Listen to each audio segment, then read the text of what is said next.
Enjoy the silence.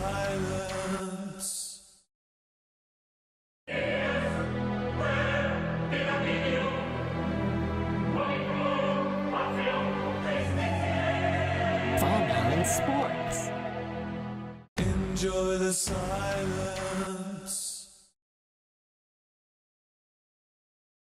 This is Patriots linebacker, Super Bowl 49 champ, Darius Fleming, and you're watching Von Allen Sports. Real and honest NFL analysis. Subscribe now. Join the empire. Von Allen Sports, let's go!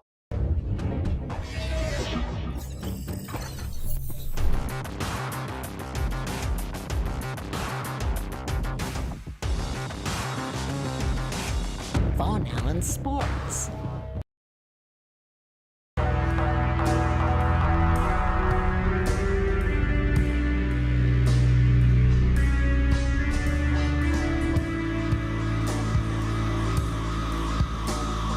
Von Allen Sports.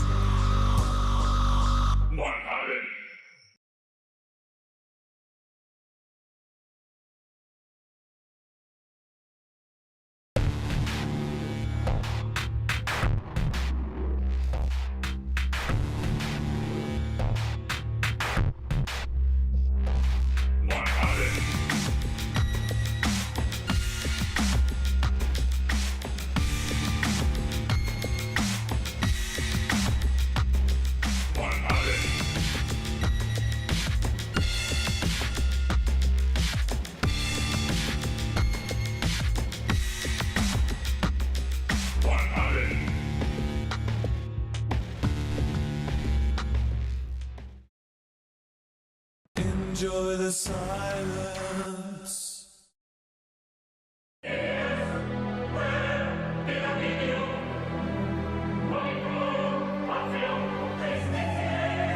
Von Allen Sports. This is Patriots linebacker, Super Bowl 49 champ, Darius Fleming, and you're watching Von Allen Sports. Real and honest NFL analysis. Subscribe now. Join the empire. Von Allen Sports, let's go!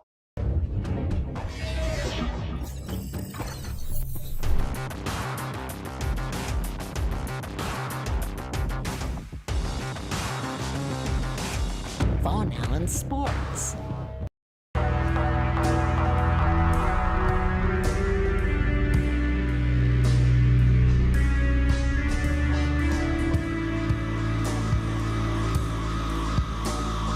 Von Allen Sports.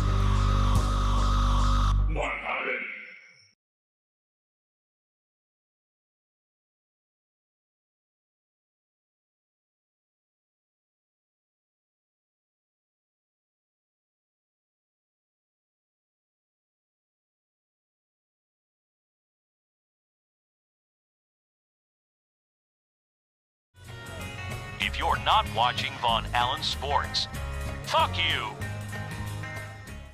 Von Allen Sports on Patreon. Fuck you. I'm joining. Von Allen Sports.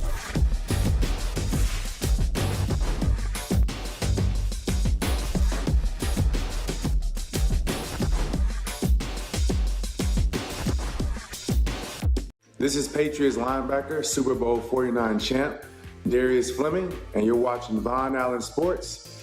Real and honest NFL analysis. Subscribe now. Join the empire. Von Allen Sports, let's go!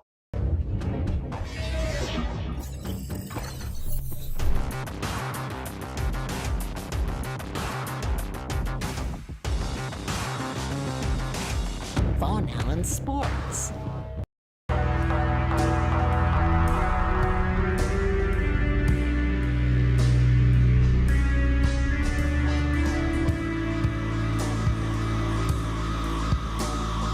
Von Allen Sports.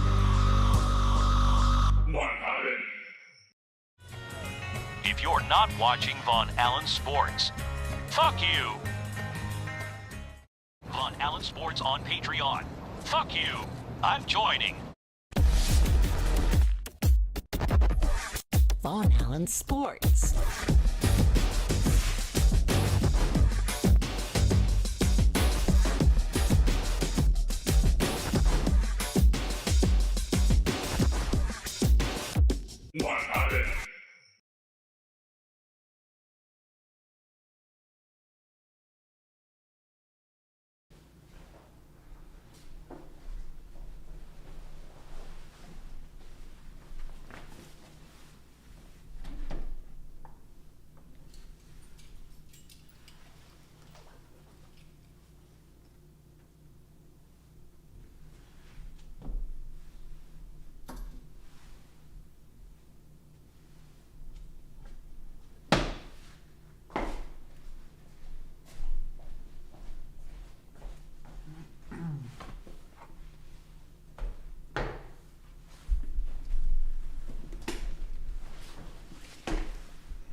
Yeah.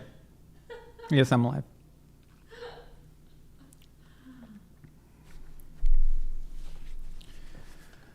Okay.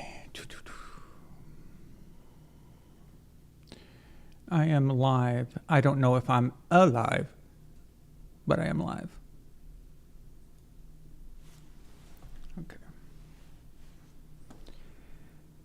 Have I ever been in a Turkish prison? Yeah, I've lived in one for 13 years. I've been held captive here by the Turks. But I think that's an opening to a joke of some sort. I think I've heard that before. All right. Okay, guys. So I don't think I need this jacket. It's here. Help me out with this. Assistance! Makeup!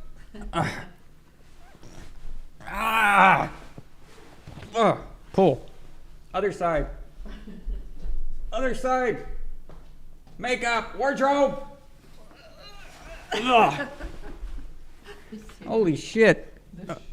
Okay.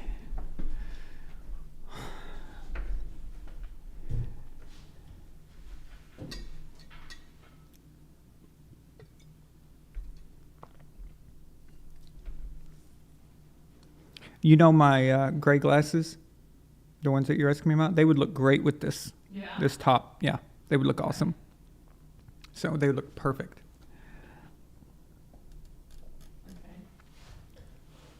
I am not 43. Fuck you, Anthony. No. The belief in my age is not correct. And I've got to contact the commies at Wikipedia because they put me down as being born in 1980, and that's not true. I was born in 1990, actually. Yeah. Yeah, you didn't know that? No. Yeah, it's true. Everything you say is true. Everything I say is true. And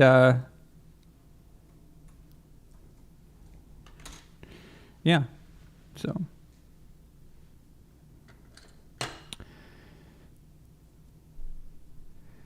Yeah, I missed the whole 80s Bitcoin. I know nothing about them. I know nothing about them. Rest in peace, Matthew Perry. Matthew Perry's dead? I don't know. Chandler's dead? Is that true?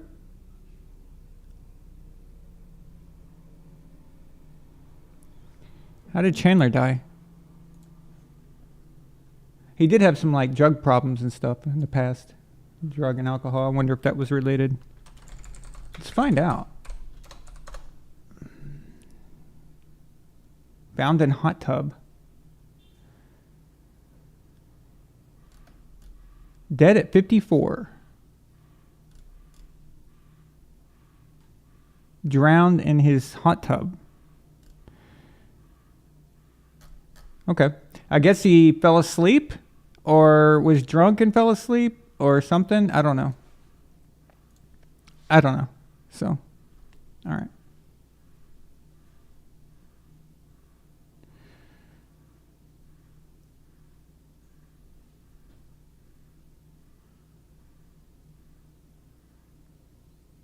Something wrong with the audio, Israel?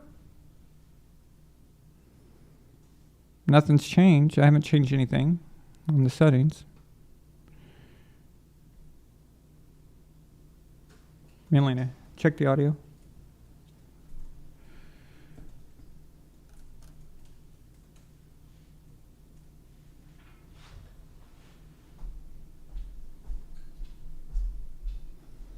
I don't know. Israel said something. Should it be louder? Do you want it louder, guys?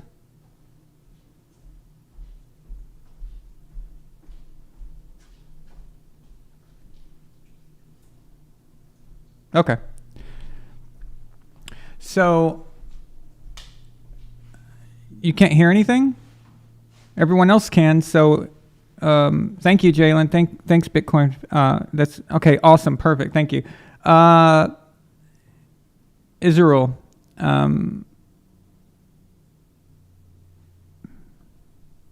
It's got to be on your end then.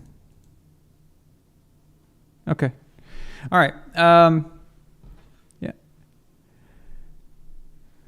Maybe you muted me. Maybe you just couldn't handle listening to my voice anymore. So, okay.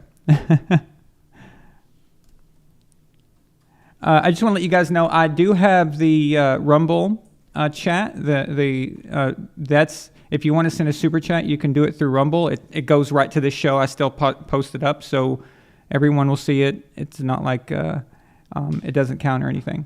So, and as always, if you're a member on Patreon, you get a free super chat that you can send me there. So you can just send it in the messages, or you can just post it here. And because if you have a wrench, I know that's what the deal is. So it's up to you. I also have the link to the super chats pinned at the very top. All right. So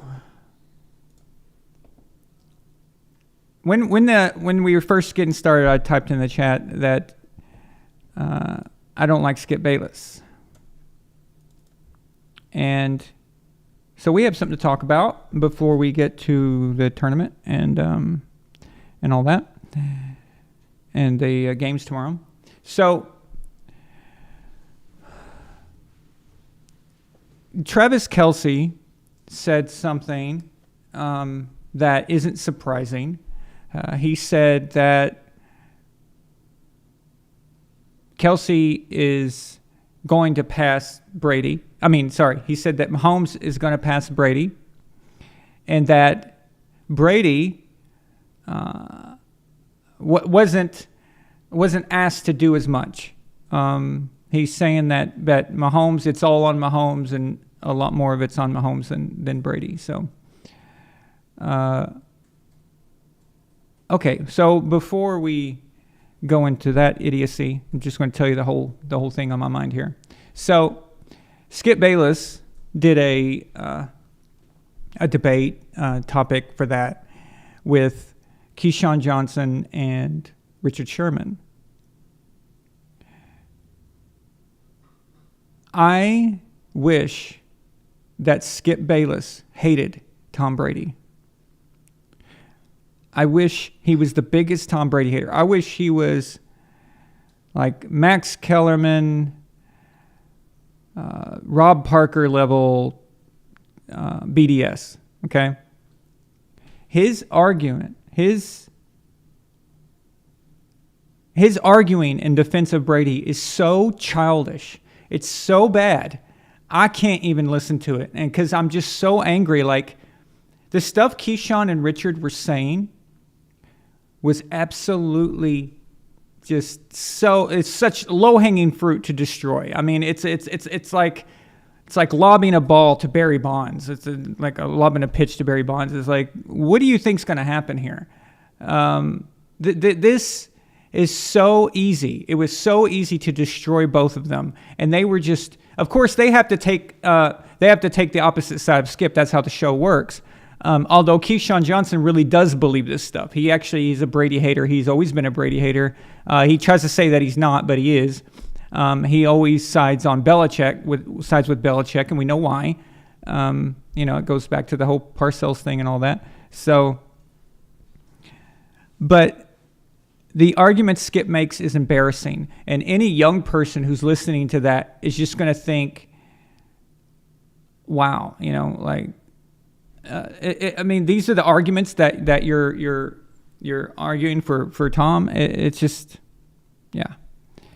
So that infuriates me how bad it was. But there's another issue at play here that it's something that I didn't really think about and something that I didn't think was going to happen, but it seems like it is happening.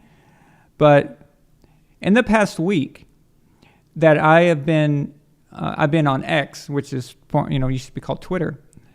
I've been commenting here and there, about stuff related to Patrick Mahomes and things like that. Nothing bad. I mean, I'm not like being a dick or anything. Just regular conversation, okay? Or disputing something or saying, well, that's not exactly true, blah, blah, blah. Stuff like that, right? And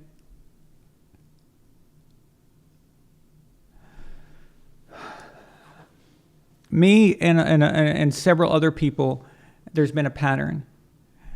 They have now brought race into this. So I was called a racist. I'm a racist because I was disputing some of the stuff they were posting about Patrick. Other people besides me were also being called that. This is by several different people who don't seem to have a connection. Okay, so this is something that they are going to go with. This is something that is going to become more and more of an issue going forward. Instead of letting the athlete and the player speak for itself. The good news is that Patrick is half white, so I'm only half racist. So that's the good news. So at least, there's small mercies, right? So, but anyway, I'm just giving you guys a heads up that is something that they're going to try to use now. So And professional though. yeah, I know. It's not a thing for professional sports analysts. I don't think anybody can hear you. Okay, really. Yeah, anyway. If you want to talk, you probably need to. That's it. Oh, okay. But can you do me a favor? Could you turn off this light just for a second? I just want to see what happens. Yeah. It's kind of bothering me a little bit.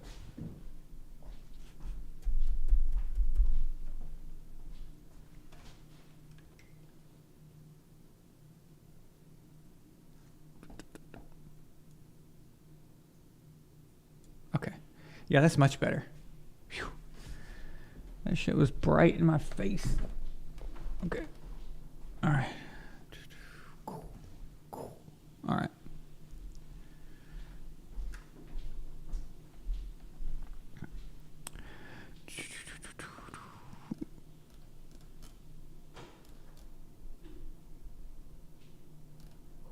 Yeah. So, yeah, Bitcoin. She wasn't. You heard her? Okay.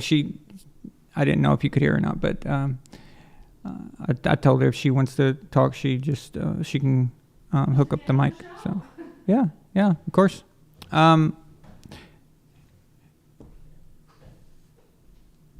So anyway, so this is the thing that you're going to have to contend with now if you want to argue, which I don't understand. Like, I don't get it. I don't know what that has to do with anything, but such is the way it is in 2023.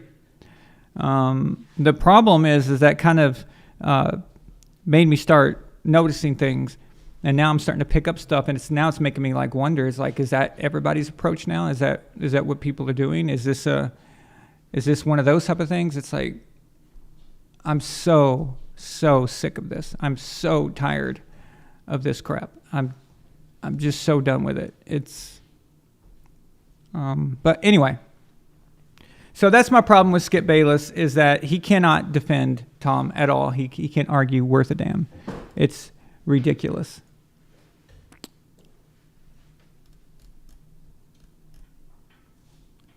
Is there a race angle for Butkus versus Ray Lewis? Well, of course. If you say Butkus, then you're a racist. You're only not going for Ray Lewis because you're racist. Well, it depends. Are you white or black, Yegar? So that's also a factor. See, when I debate on X, it shows my picture, so people know what race I am. So they immediately can judge me and think that that's my viewpoint. Okay. Interesting for a kid who grew up worshiping Warren Moon, but well, he was my favorite. He was my favorite quarterback. Yeah, but I had favorite basketball players too. But since we're talking about quarterbacks, I just that's my brother's favorite quarterback for years was Randall Cunningham, and I liked Randall too, but Warren was my favorite. I like the guy who I like the deep ball. I like the prototypical passer, the guy who goes back and stands in the pocket and just launches that shit. I like that over the running quarterback, the guy who's making all these the hero ball stuff. Although I did like Randall, that doesn't mean I didn't like Randall. I just preferred. I always gravitated towards guys who threw the ball. It's the same as Montana and Steve Young. I didn't like Steve Young's game. I actually didn't. A lot of people liked his game, and he was popular, and I didn't like it. I thought it was sloppy. I thought it was chaotic. I didn't like how unorganized it was, and so I liked Joe's style. Just find the receiver, get the ball out. That's what I like. I liked Marino a lot. Elway, honestly, I'll be honest, I wasn't that big of a fan of Elway. I didn't like him very much. I don't know why. He never caught my attention. I better stop talking if I want them to believe that I was born in 1990. Yeah, I better be careful. You can be watching videos.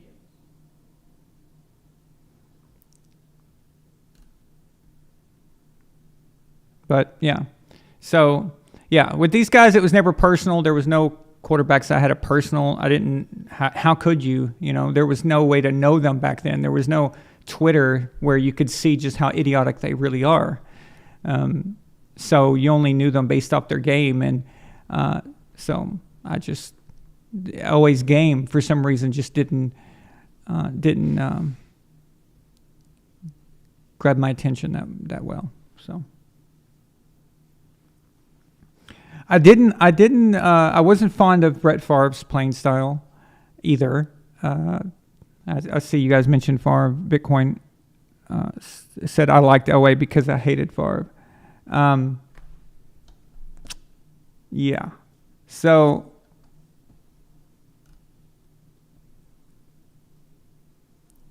I just, again, I didn't like the style of the improv type quarterback at all. It just wasn't something that I was interested in that much.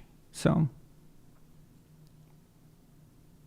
yeah, the 90s was a weird time for me as far as football. Not the early 90s, but basically going into like 94 to 98 was very blah. Like I didn't like it very much. And what I mean by that is I just wasn't.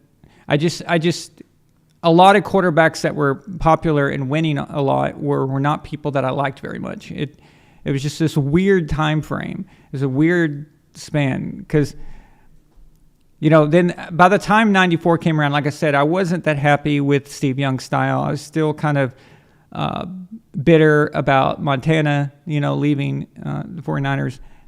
And then the Cowboys go back to a third Super Bowl, and I was on Cowboys fatigue at that point. Like people get tired of the Patriots. I was just like, okay, whatever. And then 96 was the Patriots, and we lost to Brett Favre. And I don't know if that has anything to do with it, but maybe. Who knows? I mean, I'm a kid, so who knows what your thinking process is. But that was depressing. And then I remember Bill Parcells leaving, and he knew he was going to leave before the Super Bowl, so he wasn't invested into it. He wasn't mentally completely invested into it. And I don't know. I just think that was a winnable Super Bowl. I do. I don't think. I don't know. I think that could have been won, honestly. But then 98 was the 2 years of Broncos. You know, the first game, first Super Bowl, Elway versus Favre. That was a good Super Bowl. I really enjoyed that one. I was excited for that one. But in 98, when the Falcons defeated the Vikings, that just was so awful because I wanted to see Randall Cunningham get to a Super Bowl and possibly win one. And of course, Moss was phenomenal and all that. But when the Falcons won that game, and it was going to be an Elway, it was going to be a Broncos Falcons Super Bowl, we just knew that it was over. So we knew the Falcons had no chance. It was like you just knew this was coming, and this was going to be dull. So that whole time frame was kind of weird for me as far as that goes. But although that Falcons Elway Super Bowl, I was in a Super Bowl pool at work, and I won. So I remember I won like $300. I went and bought a PlayStation with the money. So that was cool. At least I got something out of that Falcons Broncos Super Bowl. But then 99 came along, and that gave us Steve McNair versus Kurt Warner.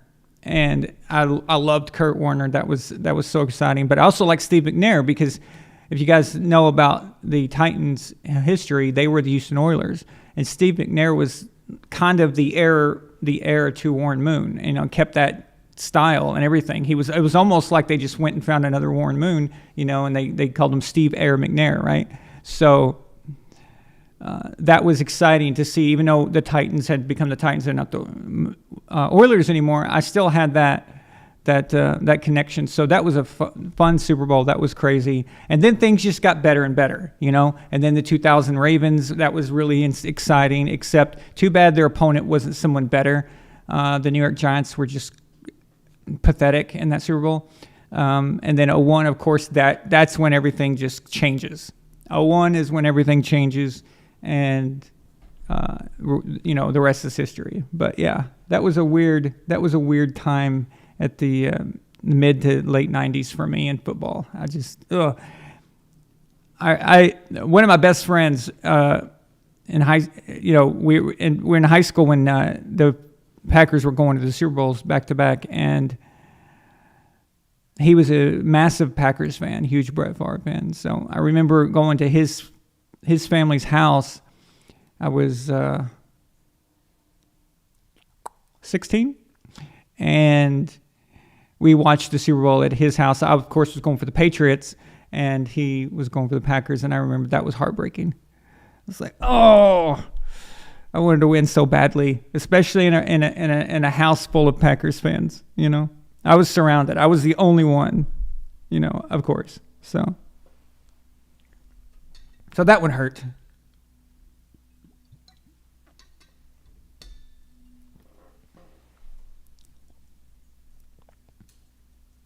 Oh shit. Yeah, I'm sorry. That's I was lying. Okay, I wasn't at work. I was only 8 years old at the time. Or no, actually I was 6. No, I was 8 during that Super Bowl. Yeah, I was 8. And when I say by work, I actually mean that I was in the rice fields. And it was illegal. But I didn't want to get anybody in trouble, so.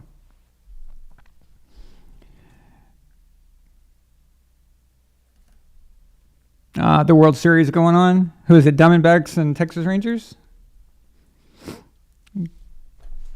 Going for the Rangers. Yeah, fuck anything to do with Phoenix, Arizona. So.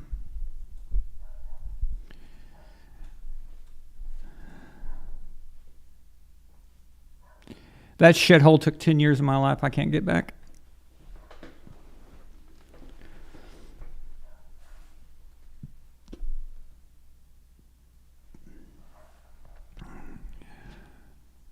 Yeah, so that's weird.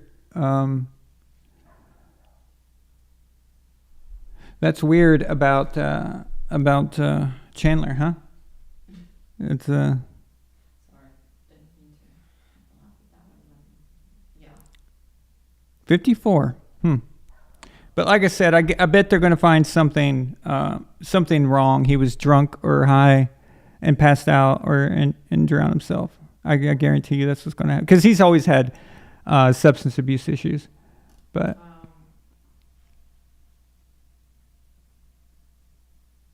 that's right, Eric. That's right. I watched that. I actually watched that World Series. Arizona Diamondbacks in 2001. They were playing the Yankees. Yeah, I remember that. I remember that. Fucking Randy Johnson was pitching. Yeah, and then 9/11 happened. That's right. That's right. Wow. But wait, didn't 9/11 happen?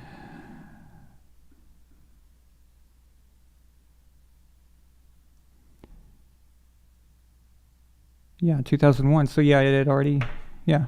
So, Bitcoin's asking me what part of Phoenix is good to move to.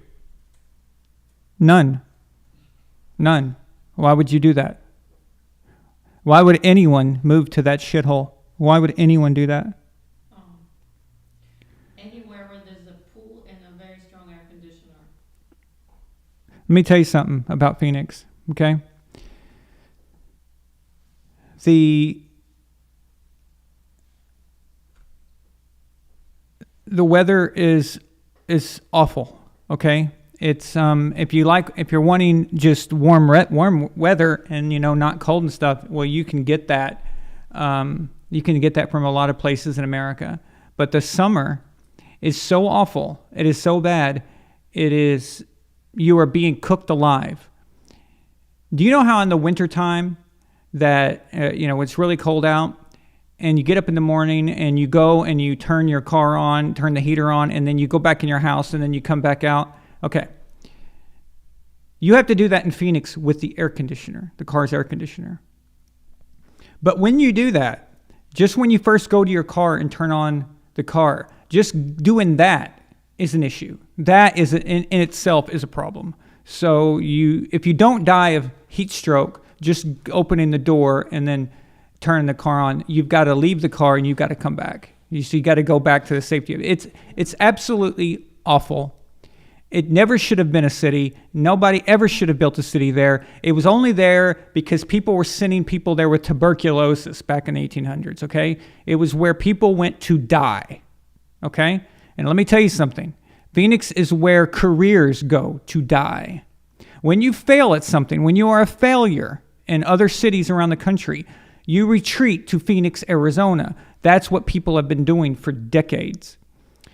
So if the heat is bad enough, right? So that's awful. You're in the middle of a fucking desert, okay? So water quality is bad. If there's any kind of problem, if there's any kind of issue going around in America, especially with how the world works right now, your water is going to be contaminated. It's shitty. It's not cool, okay?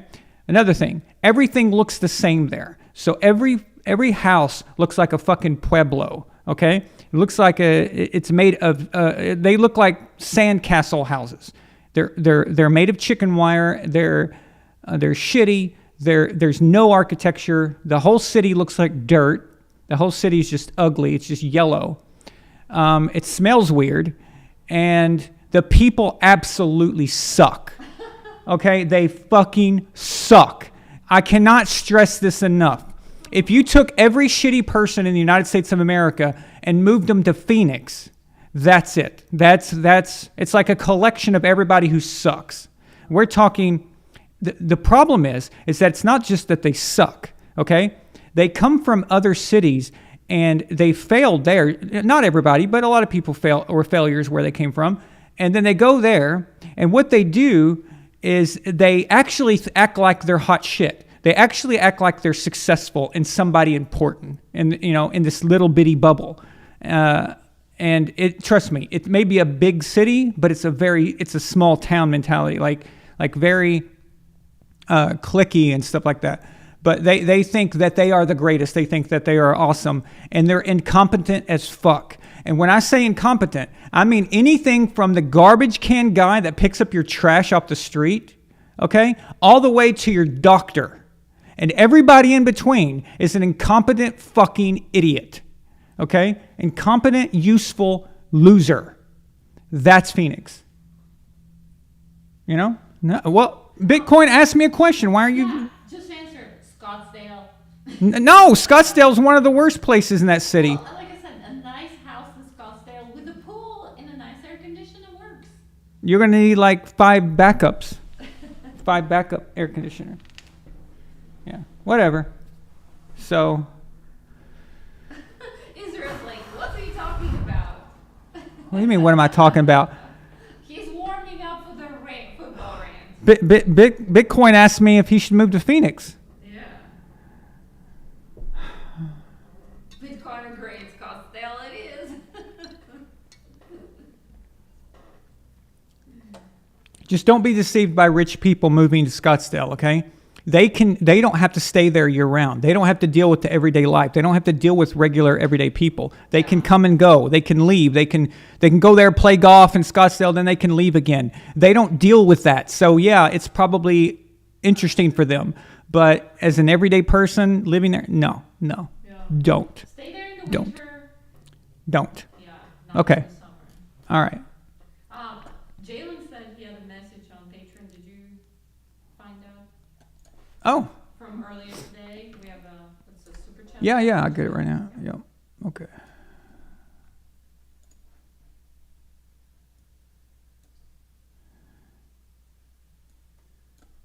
Jalen, yeah, we can do that. Yeah, after I do the tournament, absolutely. Okay, sounds good. Jalen wanted to know if he could call. We have a Rumble super chat. Nefertiti, oh, thank you. Since a $10 super chat, she said, just wanted to say TB12 forever. That's all. And torque. Nice. Okay.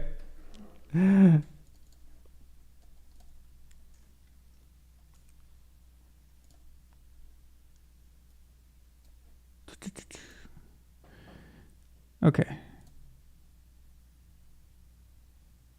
Yeah, Jalen. Yeah, I'll post. I'll give you the link to the thing when I'm ready for you. Okay. So, if anybody else wants to call on Patreon, I can message me on Patreon and I can send you the link. We haven't had calls on the show in a long time.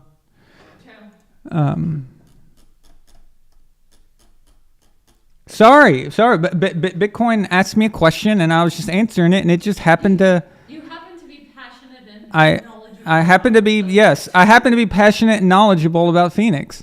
That's. You lived there for a while. I lived there a long time, so. I'm assuming he wanted an honest answer. Too honest. Well, I mean.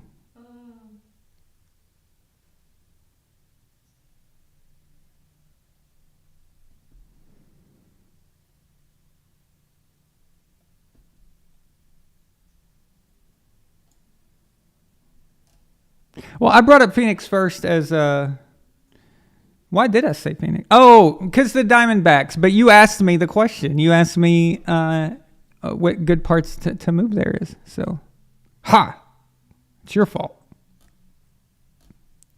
All right. So yeah. So the thing about what Kelsey said is that okay. So first of all, Kelsey is a fucking douchebag. All right. He's always been a fucking douchebag. I remember when he first was in the league, he was throwing fits on the field.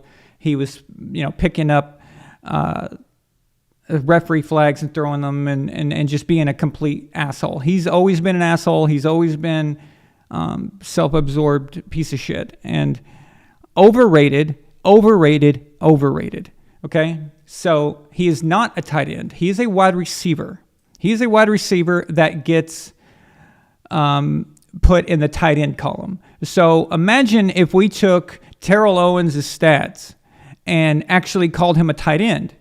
And we put Terrell Owens' stats next to Gronk's and Tony Gonzalez and, Shannon Sharp and all the other great tight ends in history. What would that look like? Okay? So that's essentially what we're talking about here. A tight end is someone that can basically be what you need him to be, which is you need him on the line on a kick. Okay. You need him on a field goal or extra point. He can do that. You need him to block. He can do that. You need him to actually be a de facto offensive lineman. He can do that. You need him to catch passes. You can do that. Whatever. That's the tight end. That is the job. That is the position. That's not Travis Kelce. Travis Kelce just catches passes. So that's what he does. He lines up as a wide receiver 78% of the time. 78% of the time, he's statistically, he is on the field as a wide receiver. He's a wide receiver, okay? So other tight ends don't get to line up like that. Other tight ends don't get those opportunities. So when they get them, they make them. They have to make them happen. And that's all I'm saying. But let's just not put his let's not sit here and say he's a tight end. He is a receiver. Okay? And if you want to say receiving whatever, that's fine. Receiving tight ends, okay. But you cannot say he is a complete tight end. That's the only it's a technicality, I guess, or it's whatever, but I'm just saying that when it comes to overall complete tight end, it's not the case, but whatever. As far as Tom more being on the relying on Patrick Mahomes, so let's talk about this for a second. So first, I'm going to be doing a video on this. So this is going to be the next Brady hate saga episode. I finally got new material. So there was no new one, in the past because Tom had obliterated everything. There was no more narratives, right? There was no more. My fucking chair. I'm going to throw this thing off the balcony. All right.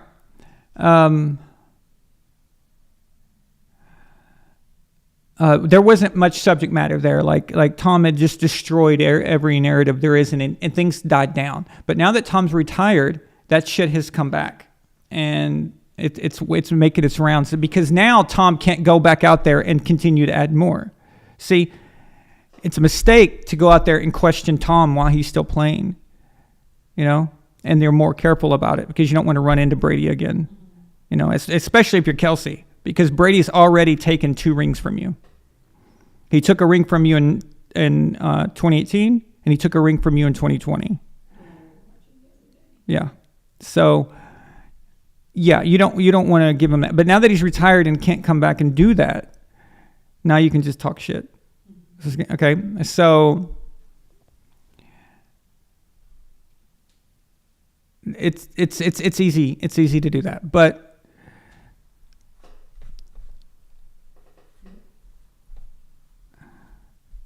what was I going to say? Yeah, about that you found new material. Oh yeah, thank you. So the next episode is going to be addressing this situation basically, and around Mahomes and the Chiefs in general. Then there's another episode I'm doing regarding Belichick. We're going to revisit the narrative that it was Bill Belichick and Brady and how that actually works. And we're going to look at some interesting things that I found that may make us question everything that we thought was going on in New England. So that's going to be cool. It'd be great to have those back, right? So the Kansas City Chiefs, every single thing, listen I cannot be more clear about this. Every single thing that they've said about Tom regarding his coach with Belichick. Oh, it's Belichick. It's the Belichick system. It's not Brady. It's anybody could do that. Every fucking thing they said is literally the truth about the Chiefs. That is actually the shit they were saying is the truth about the Chiefs. That is actually fits that. They fit the Chiefs, okay? So Kelsey's premise is that Mahomes has more on his plate. All right. I just grab that one. Yeah, I'll grab it. Oh. Okay.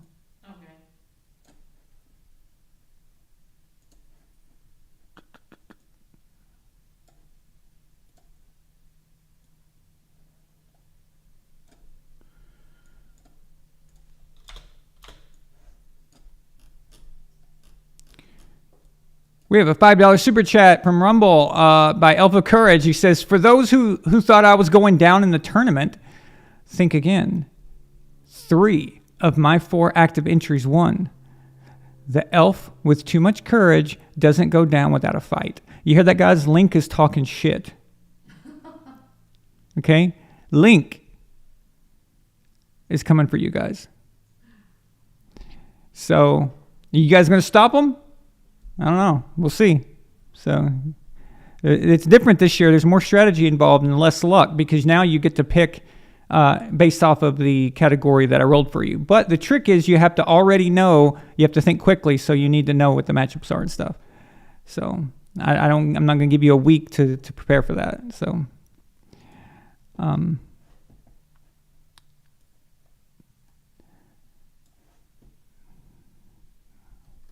actually, I didn't mean to take that away. Okay, there we go. So thank you so much, Elf. Thank you. Appreciate that.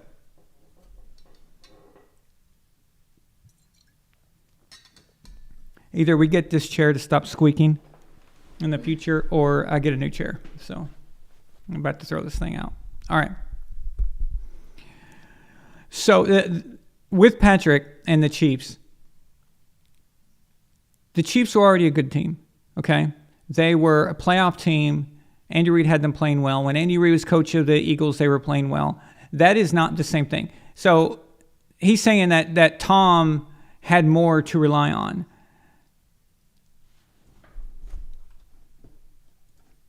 Okay.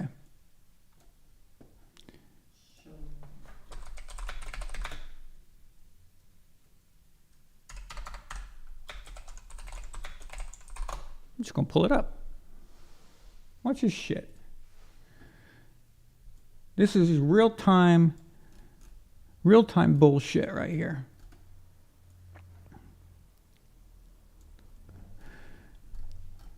Tom Brady drafted in 2000 to a Patriots team that is 5-11. They're actually worse than when before they fired their coach Pete Carroll.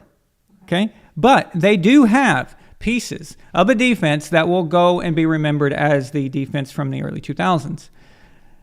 This is not the Baltimore Ravens defense, okay? This is not your 85 Bears. This is not the Steel Curtain. This is a defense that's pretty good. They're not legendary. They're comparable to probably the 49ers of the 80s. So, good, not all time, okay? So, they go 5-11. That's with Drew Bledsoe, a guy who was picked number 1 overall in the 93 draft, a guy who was literally the best quarterback in college, best of everybody. So he's picked first overall, played well for the Patriots, did good. The point is he's not a scrub, okay? He played in the Super Bowl. He's good. Still go 5-11. Tom Brady comes in and they start winning. Okay. So we could go back and forth on whatever you want to say here as far as, stats to stats, but things were working. Things were happening for whatever reason. Tom Brady had the Walter Payton's twin brother, Antoine Smith, as his running back. Okay. Antoine Smith, he's okay. I'm joking, of course, about the Walter Payton thing. Troy Brown, okay, but he's actually more known to us because we like the Patriots. So that he's not some household name. There's going to be a lot of people you're going to ask from other teams that are not going to know who Troy Brown is, or if they do, they're probably going to confuse him with some other people. So David Patton, the juggernaut that is David Patton. Tight end Rod Rutledge. Interesting. So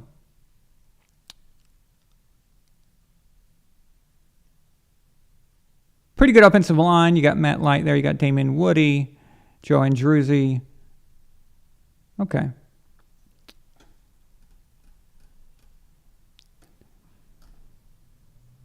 Those are your starters.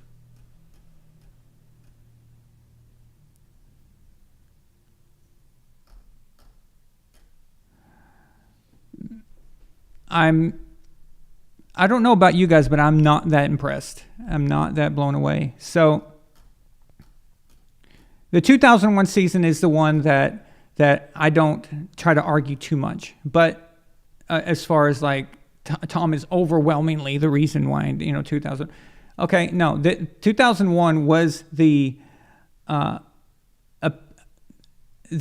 best example of a team effort, like a whole team just coming together and working. And I will say that, all day, every day. That's what happened with this team. Everybody contributed, especially in the Super Bowl. Ty Law, if he gets that pick six off Kurt Warner, if that doesn't happen, the Rams, if let's say that he doesn't throw the pick six and he ends up scoring, the Rams score, who knows what happens, okay? So they might have, the Rams may have damn near won. I mean, they damn near won anyway. They were getting hot at the end there, and had Tom not driven us down to kick the field goal, and God forbid the Rams would have gotten the coin toss in overtime, I think we all agree that the Rams had figured it out. Kurt had figured out the coverage, and it was clicking. So we could have been in bad trouble. But still, I still say that, okay? That's what Tom came into, okay? The only fucking reason why you know these defensive players, the only reason why anybody gives a shit, okay, about almost all of them, all right? So we're talking Richard Seymour and Mike Vrabel, Teddy Bruschi, not Ty Law. He was already a great player before. See, he's the exception. Lawyer Malloy, okay, he was, but again, you have to think in terms of timeline, okay? So we have to do the time travel thing here. You have to put yourself in the viewpoint of the time frame itself. You cannot sit here and judge things based on what you know now. You know these guys. You know who they are. You know how important they were, okay? But you didn't know that then. So no one's sitting around saying that, oh, look at this team Tom came into. Okay? No. These guys became a household name because they kept winning Super Bowls. That's the difference. If 2001 was the only Super Bowl they won, and then it just was like a one-off, like with the Tampa Bay Bucks, for example, okay? Although they actually had really, very famous players on their team. The Patriots, like I said, it was a team effort. And these guys weren't really standouts. None of them were all pro, except for, like I said, one, maybe two here. So nothing crazy is what we're talking about.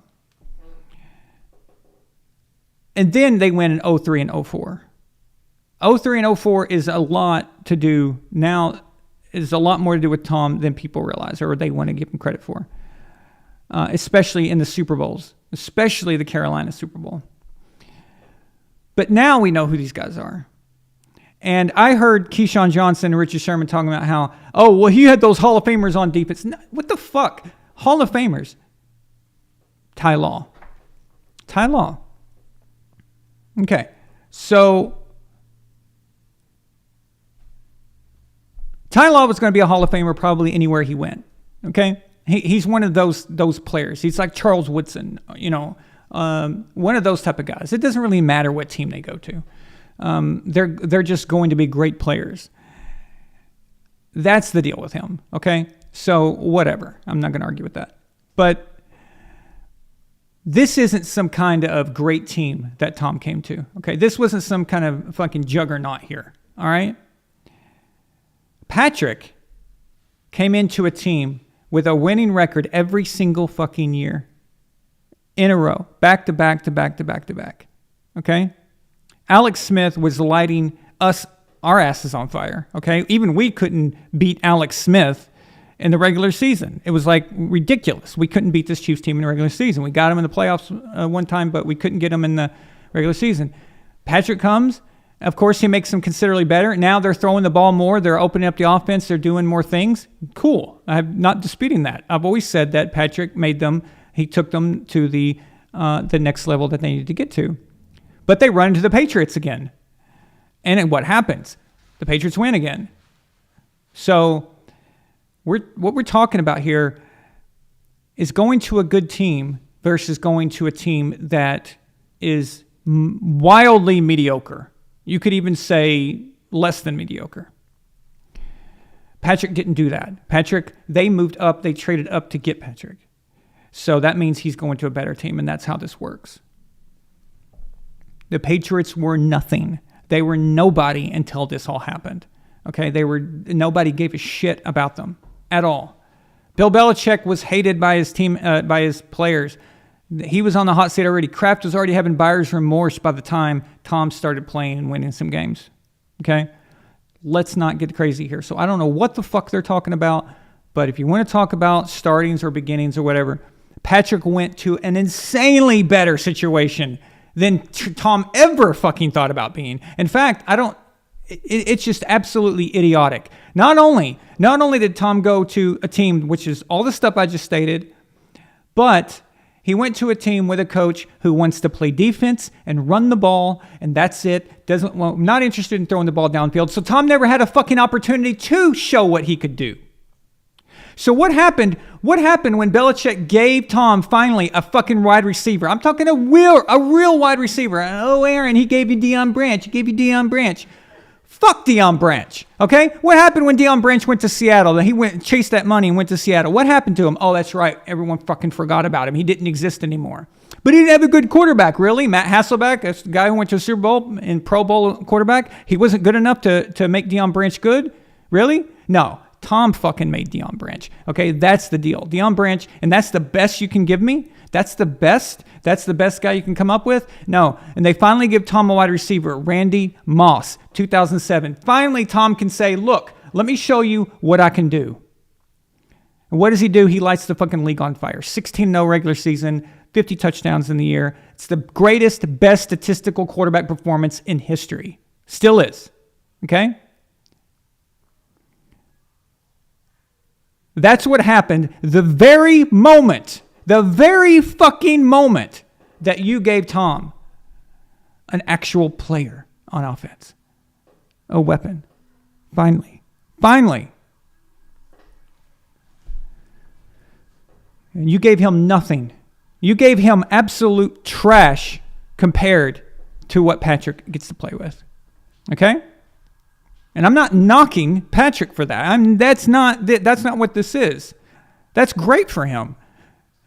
Every quarterback should dream of getting to have a good team with a good coach come up and draft you early so you don't have to go to the Bears. So you don't have to be Mitch Trubisky going to the Bears. Okay? Or you don't have to be Vince Young having to go to the Titans, Jeff Fisher Titans. Okay? You don't want to be that. You don't want to be that guy. So it's good for him. But when you start to say that Patrick wasn't in as a good situation, it was all on him when he went, that is absolutely idiotic. This is stupid, okay? Patrick replaced Alex Smith. Alex Smith handed over the team to Patrick Mahomes, a good team that was winning with Alex Smith. Drew Bledsoe, which we would say is comparable to Alex Smith, both number 1 overall picks, okay? Both performed well but didn't perform up to their expectations. But Drew handed off a shitty team to Tom. Alex handed off an excellent team. very good team to Patrick. Okay? So that right there is idiotic. Now, what they're going by and what Kelsey's talking about and what Keyshawn Johnson's talking about, what Richard Sherman's talking about is statistics. It's talking about quarterback statistics. That's what Andy Reid does. Okay? So Patrick goes, he's a quarterback, and you have great quarterback statistics because your coach is a quarterback coach. What's going to happen there, I wonder? But what if you're a quarterback that goes to a team with a coach that is defensive-minded and just wants to run the ball and just make no mistakes? What's going to happen? You're not going to get a huge stat line. Okay, you're not going to be lighting up the scoreboard. You don't even get to do that. You're not even trusted to do that yet when you first get there. Okay? Unlike the Chiefs, where, as soon as Patrick went in, they just took off with that. So that's what they're looking at. Well, what about a defensive player? Okay. What about a great linebacker, all-time great linebacker, or should have been an all-time great linebacker who gets drafted to the Chiefs, where the Chiefs don't utilize him as well? Utilize. Utilize.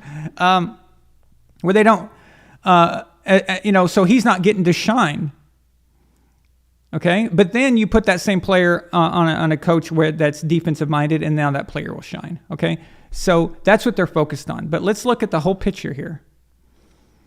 They're talking like this defense was the Ravens. Okay, listen. When your defense is as good as the Ravens, you can win a Super Bowl with Trent fucking Dilfer. Okay, seriously, Trent Dilfer. Trent Dilfer is a Super Bowl champion. That's not what happened to Brady. That's not it. That's not the same. Like I said, the moment you gave him something, to work with, look what happened. Look what happened. Immediately. There was no acclamation. There was no getting to know each other. It was immediate. And this was with a Randy Moss that people thought was finished. Even I thought he was not finished physically. I just thought he was mentally checked out. Honestly, I just thought, okay, that sounds exciting, cool. We're going to get Randy Moss. Hopefully it'll work out, but he'll probably be throwing fits by week 5. Okay, I really believed that. I really thought it's going to be another Terrell Owens situation when Owens went to Philadelphia. It's going to be one of those things. Had no idea what was going to happen. And Tom finally got to show what he was about. Although anybody paying attention would have seen what Tom was all about in the 2006 season, when you went all the way to the AFC Championship game and damn near beat Peyton Manning's Colts, Indianapolis, even though they were pumping crowd noise into the stadium, which is just a side joke. It happened, but I'm not really counting it. And he was throwing to nothing, okay? And that exact wide receiving core that I'm speaking of was the exact reason why Belichick went out and got Randy Moss. Because he was like, Tom is doing all this crazy shit with these scrubs. What if I gave him somebody, And luckily they got a good deal for Andy. And luckily the Raiders was trying to dump him off. So what was it? A 4th rounder is what we gave up for him?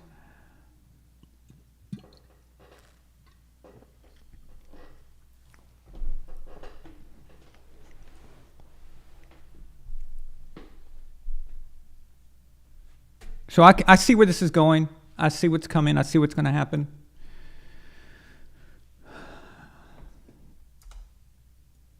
But you know what? I kind of like it. It kind of feels good to bitch about it because Tom had obliterated the record book so badly at this, that it kind of got quiet for a while, Oh, Nefertiti sends a $2 super chat. She says, "Alert, alert, rant, alert." Was that a rant? Mini rant. Was that a mini rant? I don't know. Yeah. Okay. It was pretty ranty. Yeah, well, yeah. So, yeah, Tapasio. Yeah, Kevin Falk. Did I not mention Kevin? I thought I mentioned Kevin. Okay. Yeah, Kevin Falk. Good role player, good player. He's but not something that you would bring up in a discussion if you're trying to argue about who had greater weapons and all this shit, okay? Okay, let me ask you this, okay? How about this? Knowing Knowing what Tom did the very moment you gave him one guy.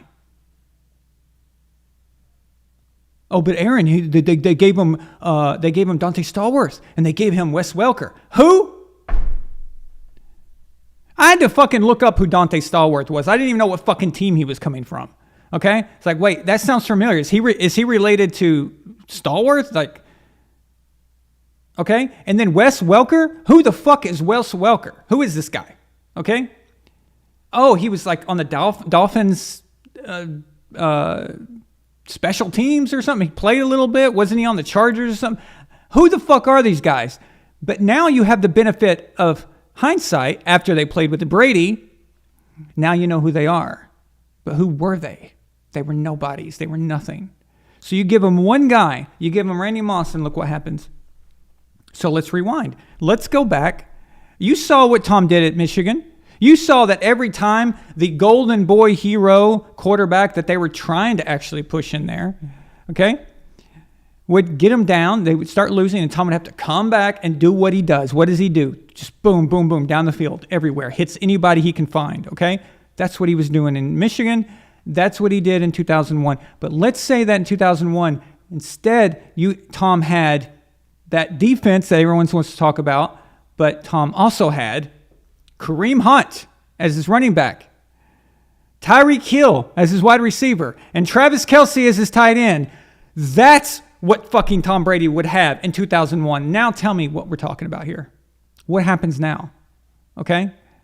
This is absolutely it's offensive. Okay? One of the biggest claim to fame that Tom Brady has is his ability to win with nothing. Okay? That is one of the most famous things that he's known for. And you fucking Kelce wants to say that Patrick has it hard? By the way, while degrading yourself in the process, you fucking moron. So it's just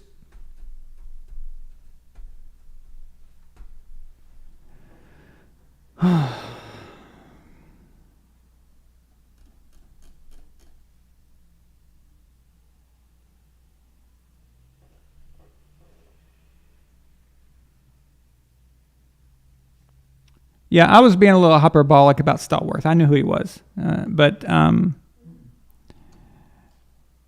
just trying to make a point here that he's nobody. So, no, he was a good player for us in 07. I'll give him that. He was. I don't want to shit on these guys too badly, okay? A lot of these guys are really liked and stuff, but I've got to... We've got to be real here, you know. We've got to be honest, and this is just—it's not even comparable at all.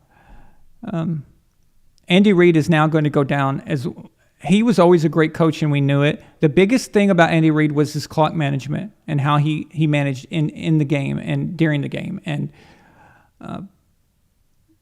he would screw himself a lot.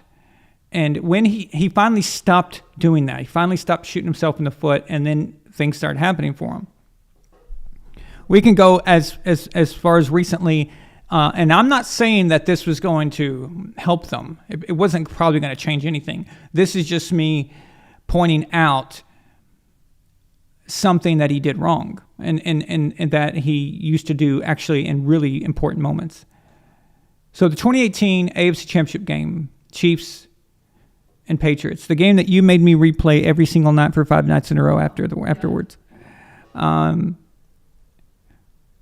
the end there, when Tom was driving in overtime and they were about to score their winning touchdown, Andy Reid never called a timeout for his defense. They were exhausted. They just couldn't do it anymore. 2 plays before that, so Tom hit Edelman on like 3 3rd and 10s in a row. But on the last one, Edelman beat his guy again, and the Chiefs player covering Edelman was just sitting on the ground and just went like I can't cover this guy. I can't keep up with him. They were completely they were done. And Andy Reid, it's overtime. You don't need those timeouts anymore at this point. Because if the Patriots score a touchdown, this thing's over. And he doesn't call a timeout for his defense. He doesn't give them a break. He doesn't give them a rest. You can see them that they're getting beat. You can see that they can't stop anything. They couldn't cover Gronk. They couldn't stop anything. And he doesn't call the timeout for them. That is bad awareness. Okay? That's bad coaching awareness. A similar thing can be brought up about the Eagles Patriots Super Bowl in 2004. So at the very end, Donovan made a run where they got in the end zone pretty quickly, and then they end up with the ball back, and then there were some, as we know, there's some famous problems in the huddle, and there's always been conversations about this incident, like Terrell Owens saying that Donovan McNabb was dry heaving in the huddle or whatever. I don't really know what the truth is, like what exactly happened there. But even before that event happened, there was very bad time management by the offense, the Eagles offense. Very bad time management. Okay, they needed to make up some yards fast. They needed to make up some points really quickly.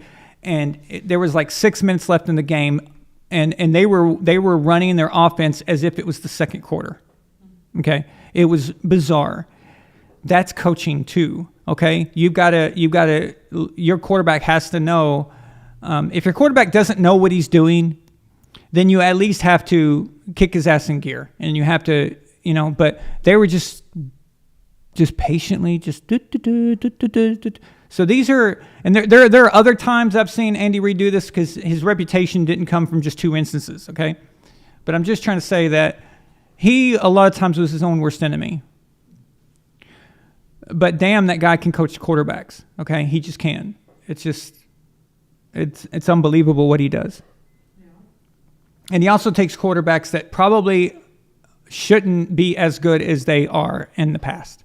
All right, so now he came from the Packers, where he kind of he worked around Brett Favre and Mike Holmgren.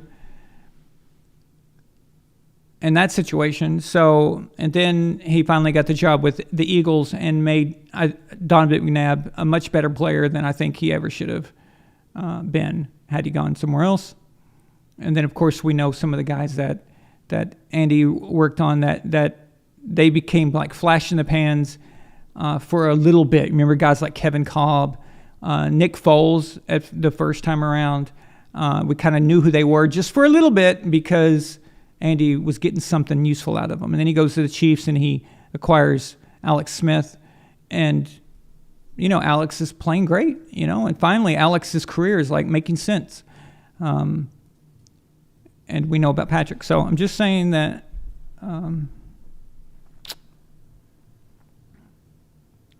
the shit they used to say about Tom is actually true about the Chiefs. It is. So... And where they lack, okay, you have to choose what side of the ball you're on. Okay, you have to.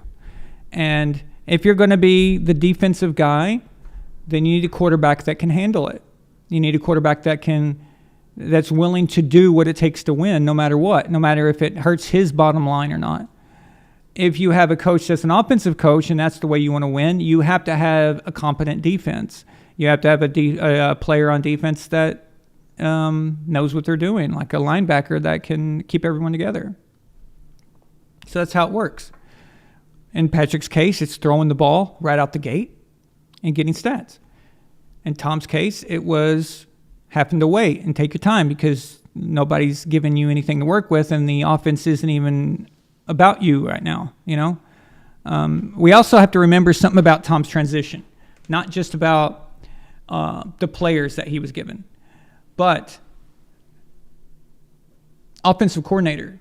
So during the first three Super Bowls, his offensive coordinator was Charlie Weiss. And Charlie's his style, his mentality to do things is a lot more conservative and a lot less imaginative than Josh McDaniels. Now, although they both ran Erhardt-Perkins offense, but Josh was a lot more innovative, and the game was changing. Things were changing. You had to make up for the alterations in the rules, especially because now Peyton Manning's Colts now had the advantage with their Air Coryell offense, and that was actually eating up the defense because of the changing coverage. It changed because of the Patriots, actually. Thank you, Peyton, for that, you ass. But anyway, yeah. So that changed too, you know. So Brady finally gets to start being a quarterback and getting to do that because he was too nice of too good of a teammate and a player to say it's all me, it's all me. Now after he won Super Bowl MVP in 01, and especially after, and then he led the league in touchdowns in 02, and then he won the Super Bowl MVP in 03. Which, by the way, that Super Bowl against the Panthers, that's where Tom was like, "Look at me, bitch." That's where he put everybody on notice. Okay, that shit became a shootout at the end, and the defense couldn't stop a nosebleed. So I don't even want to hear that shit. But Tom could have said, "You know what? I want the offense my way. I want to do it my way. I'm 2-time Super Bowl MVP now. I want my fucking money, or I'm going to go to somewhere else." And he could have done that. He could have gone to another team and been throwing the ball all the time like Peyton, but he didn't do that. Okay, so how about we stop comparing Patrick Mahomes to the greatest quarterback that has ever lived when he's not even? Can't we at least let him like have more of his career? Why do we always go straight to that? I don't. What the fuck is this? All right, what is that? This doesn't even make sense. It's just, this is like a weird new phenomenon. As soon as LeBron James came into the league, all I heard was he was going to pass Jordan.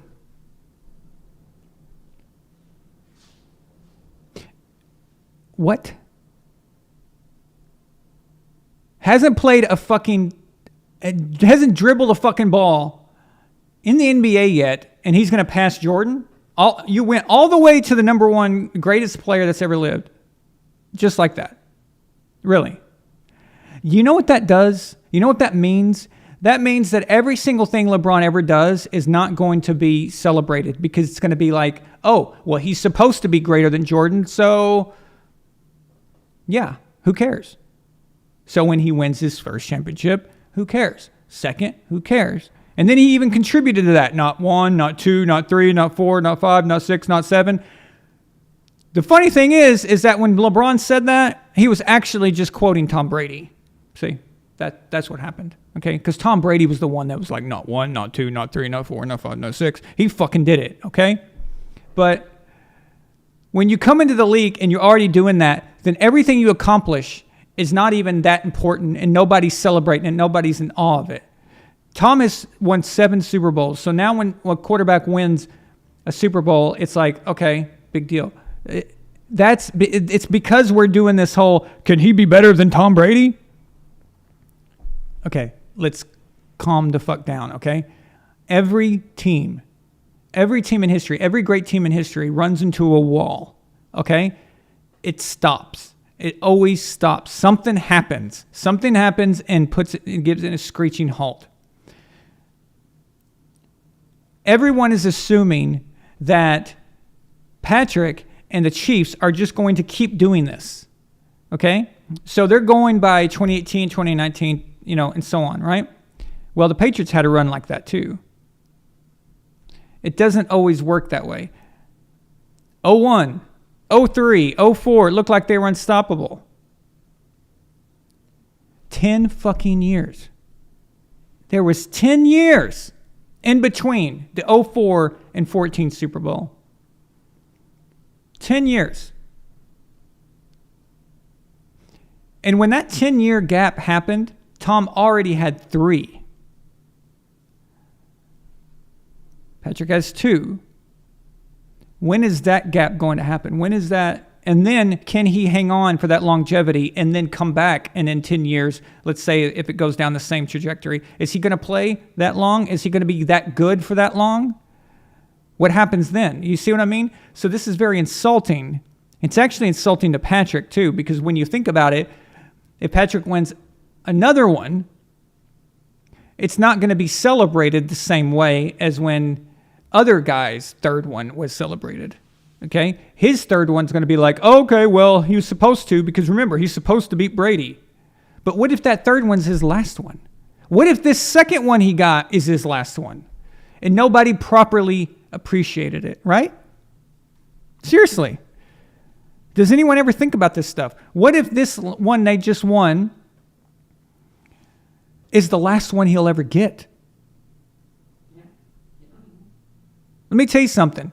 Take it from Brett Favre. He said that. He said when he was winning all those MVPs and they lost in the Super Bowl to the Packers, lost the Super Bowl to the Broncos, that he just thought, well, we'll be back again. You know? Why wouldn't he think that? I mean, he was MVP 3 years in a row, you know, won a Super Bowl already, back in another Super Bowl, got beat out, you know, by the Broncos. Okay. But there's every reason to believe, oh, he's just going to come back and do it again, and do it again, and do it again. And didn't really understand or appreciate what he had done. And he never got back. That whole long career, and he never got back. So how the fuck do you not know if that's Patrick's last time he ever holds up the Lombardi Trophy? And no one's appreciating it because they're all like, oh, he's got to beat Tom, blah, blah, blah. It's not going to happen. It's not going to happen. It's never going to happen. Like I've said before, unless something drastically changes in the NFL, I'm talking something that we can't even anticipate that makes it to where dynasties can just overwhelmingly dominate anybody, okay? We're never going to see a player win 7 Super Bowls or a starting quarterback being the reason why they win 7 Super Bowls. We might see a player who just team hops like, you know, Charles Haley or somebody, you know, but that's not what I mean here, you know, or, you know, whatever. But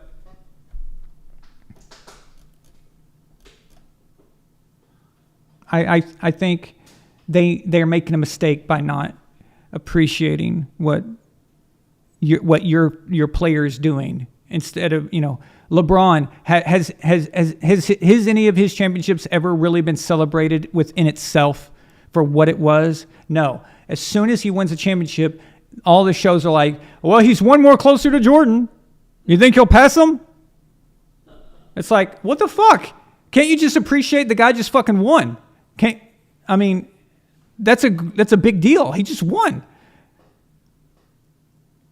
Hey, Patrick just won his second Super Bowl. He's the first quarterback to win second Super Bowl other than Brady, you know, since Peyton done it in 2015. It's just, but nobody cares because, he's just on his way to beating Tom. That's 2. Okay, when's 3 going to come? When's 5? When's 7 going to get here? When's 8 going to get here? He's never going to get 7. Okay? And even if he fucking did, Tom took 2 from him. Okay? So Tom's wearing a nice little Super Bowl 53 ring that he took from Patrick in his own fucking house, in his own stadium. And Tom's wearing another Super Bowl ring. Super Bowl 55. Where Patrick got completely, just absolutely annihilated. And do you remember when Tom went up on the podium after that Super Bowl and said, I think we knew that this was going to happen tonight, right, guys? What Tom was talking about, and I have heard this story, the same story over and over again from all of the other players, okay? From the Bucks. Like, not all of them, I mean, you know, whatever. Just a lot of different players. They all confirmed this, that the week of the Super Bowl, Tom was texting them and telling them every single thing that he saw about the Chiefs. He knew what they were about. He had played them so many times. He knew everything that they were about. And they knew how to play them. They just knew. It was obvious. We saw it. It's amazing.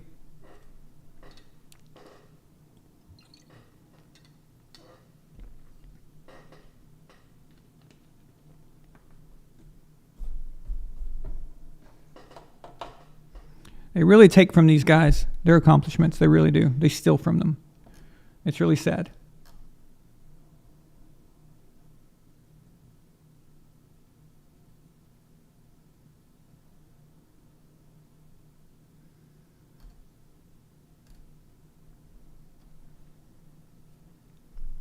What's the proper way to wear a tricorn hat? Tricorn hat?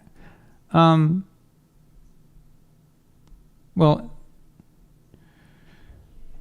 okay. So the French would wear them sideways, and we would wear them forward. So I don't know if there is a. I don't know. I don't know what you would call the correct way. So I've seen it always. That's an interesting question.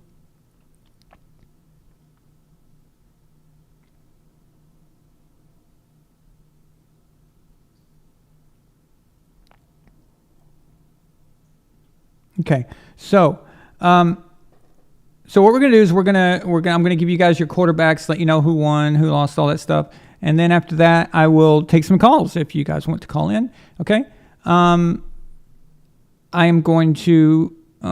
Just give me just a second. Don't leave. You fuckers, don't leave. Okay? I'll kill you. I will kill you. I will hunt you down. Okay? I have all your addresses, by the way. You don't think I do? I do. I know where all of you guys live. So if you leave, you're finished. Okay? So no. Okay. I'll be right back. Okay?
something happens. It gives it a scream.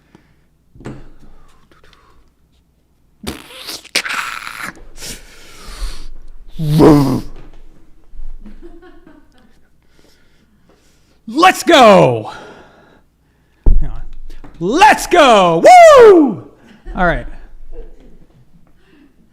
Fuck you. I'm watching. Ooh, I just busted my ear open just now. Yes, I'm doxing all you motherfuckers. Did anybody leave? Nobody left. Good. So now I don't have to kill anyone. All right.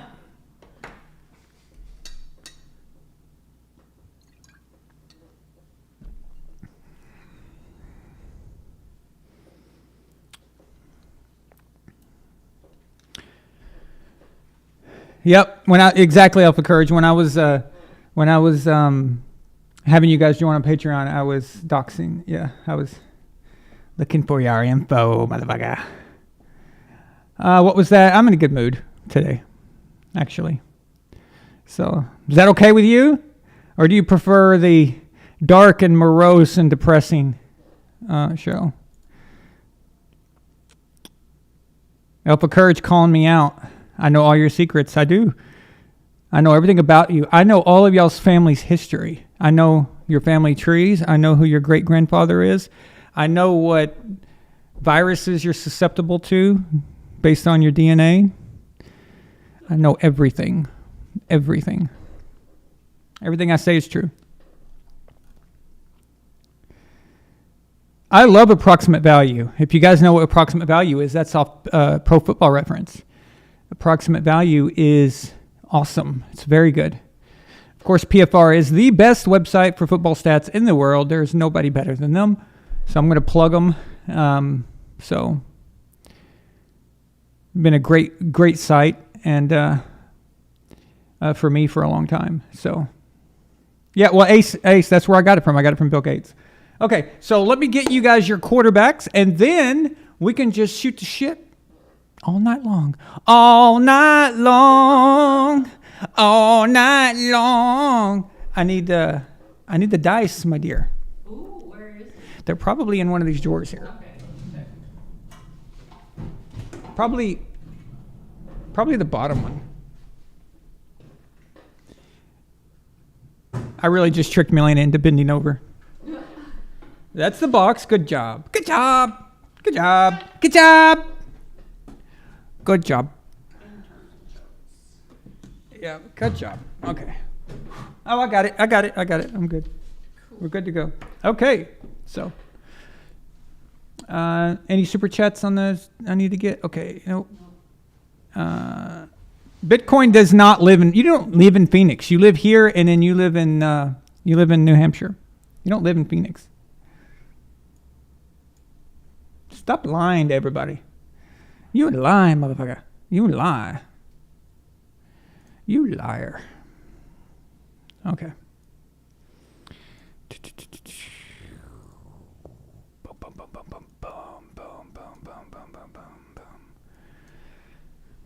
Okay. Fuck.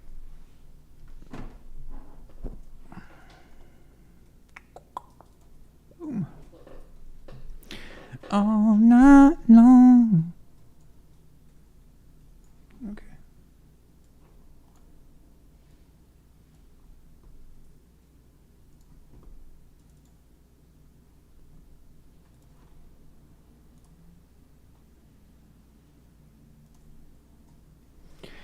Don't go breaking my heart. I couldn't if I tried. Oh, honey, when I get restless. Baby, you're not that time.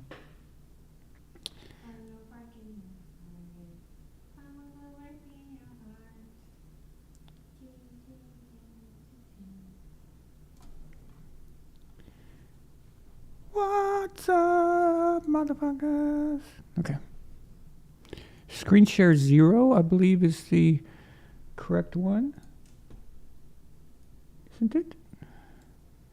Screen share 0. Super chat. Super chat. Ah. Someone new. I know who you are. I don't know who that is. I know who you are. I see you. I see you. Or is it screen share number 2?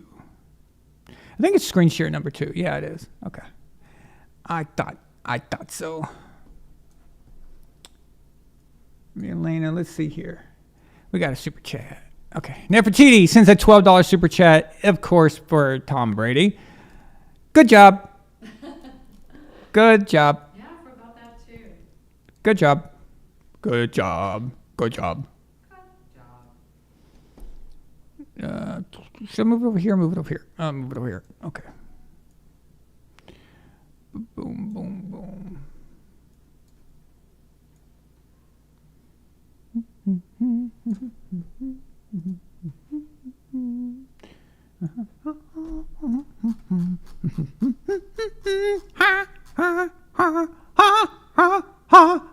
Staying alive, staying alive. Ha, ha, ha, ha, staying alive.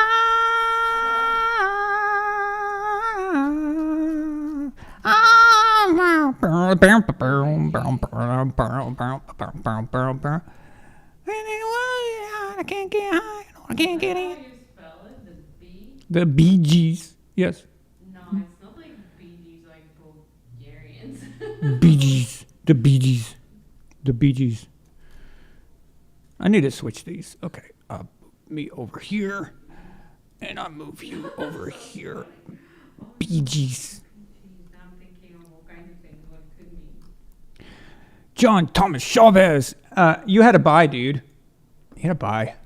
It doesn't mean you're bye. It means you had a bye. So it only means you're bye if you're on the Chiefs. Okay. So John Thomas Chavez had a bye, and now he will be playing Justin Chatelain. Okay. Justin, you won against Tyree in your first game. Justin, you and Tyree will have 4 completions. Completions is your game here, dudes. Okay.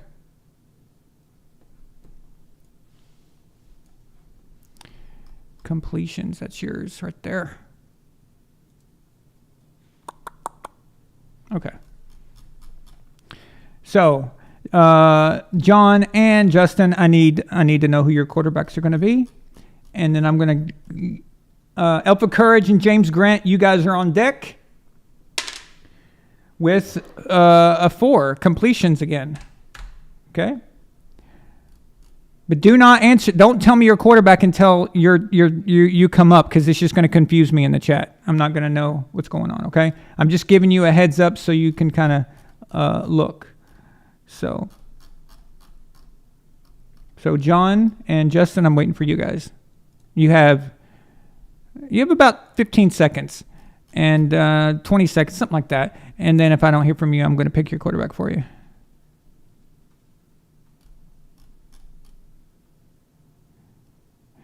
I can tell by the way I throw the ball. They will catch it, and you'll drop the pass. That's it. No, it's a. Okay. Mahomo. You think he's going to throw it a lot, huh? Okay. Justin? Is Justin here? It'll save us time if I know who's here. That way I'm not waiting. I think Justin's here. I thought I saw him. Justin. I need you, Justin. Justin, I need you.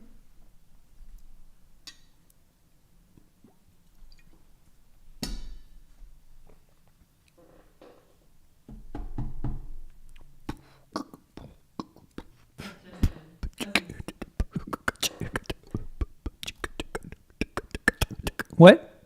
Cousins. Kirk Cousins. Nice. Okay. Alpha of Courage beat Anthony Preston, and James Grant beat Nightly Sinister. So we've got Alpha of Courage. I need a quarterback from you for completions, and James Grant, I need a quarterback for you for who you think is going to have the most completions. Please, sir, if you don't mind. Thank you.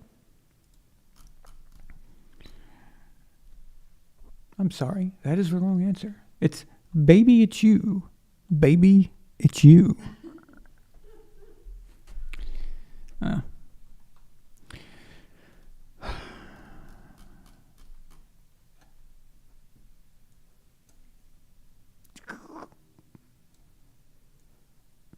boom, boom.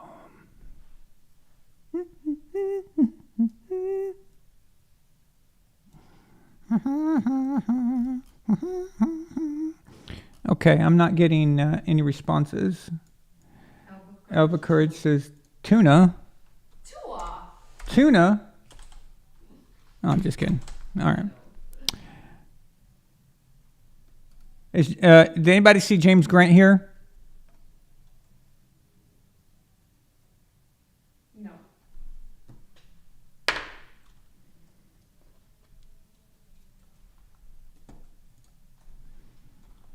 Mahomes.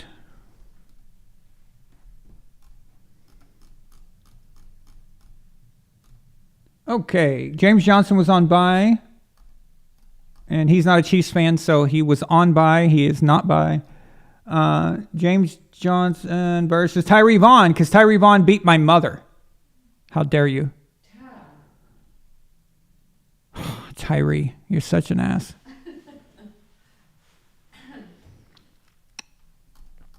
Okay, James and Tyree, you're on the clock for... No, I'm rolling it again. No more completions. Okay. There we go. This is more interesting. Turnovers. And no, I'm not talking about the fruit, the pastry. Okay.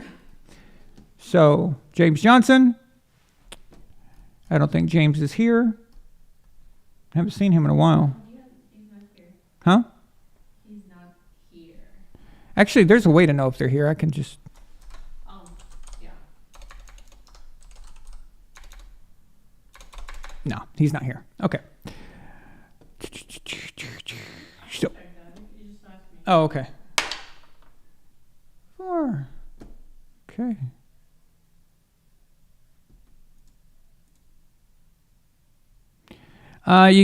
You can't pick Josh Allen. He played on Thursday.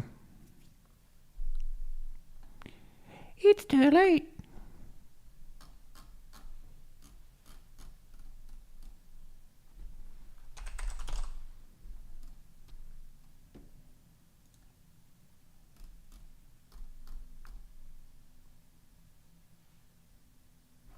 Tyree, what about Tyree?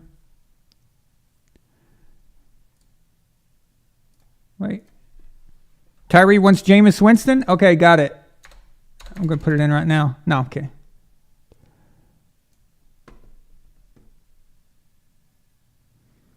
Bum, bum, bum, bum, bum, bum, bum. Tyree, I need a quarterback. I need your quarterback. I'm going to keep dropping this. Okay. Damn, I fucking suck. No, you don't. What's wrong? It's all good. Okay, by the way, 2 guys on deck is Jalen and Luke.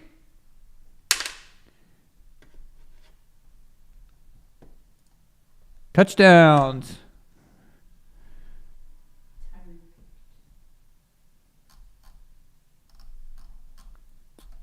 Tyree goes Mahomes. You know, every time I see Tyree Vaughn's name, I get PTSD. Because David Tyree was the one that caught the ball on his helmet in the Super Bowl and against the Giants. Yeah. Tyree's giving me PTSD right now. Okay. Just kidding. All right. So next we got Jalen. Jalen goes Mahomes. I feel that he's going to be a popular choice today. Luke.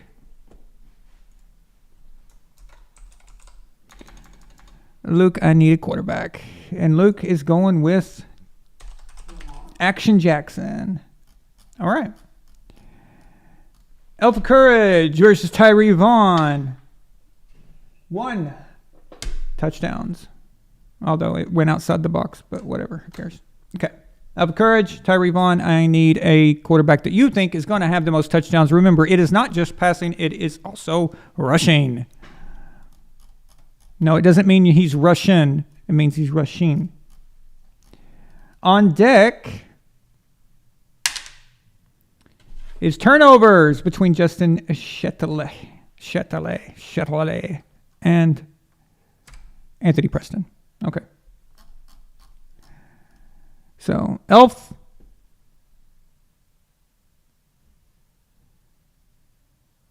No, I was kidding around. I didn't give it to him. But I do need quarterbacks from Alpha Courage and Tyree Vaughn.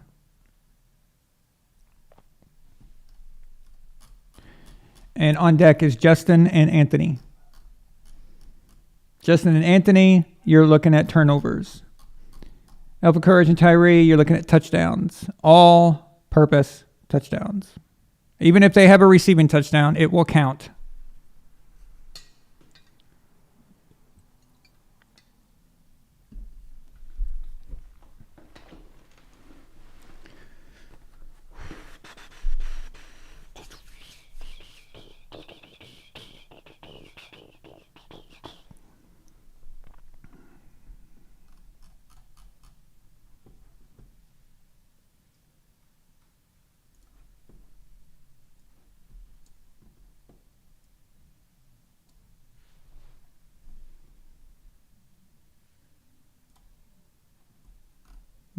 Has anybody answered yet? Come on, guys. I'm about to give you guys some crappy quarterbacks. I'm just excited about doing that, actually. Okay.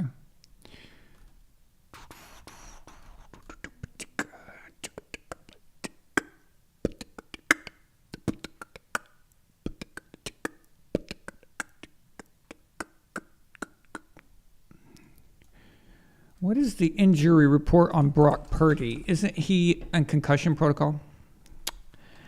Brocky.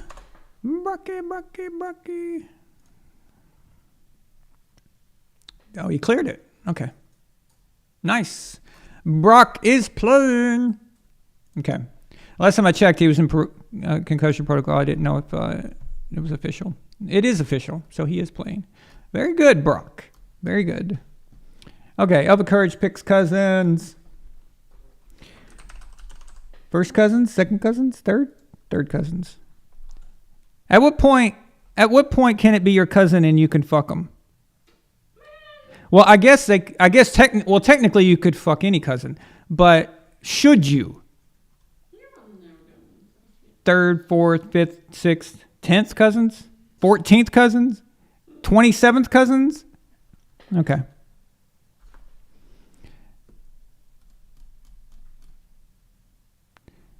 All right. Tyree gave me Jackson. Yeah, for some reason, yeah, I don't know. Okay. It pops up differently in each chat. It's weird. All right. Justin and Anthony, you are on deck, so I'm sure you're ready.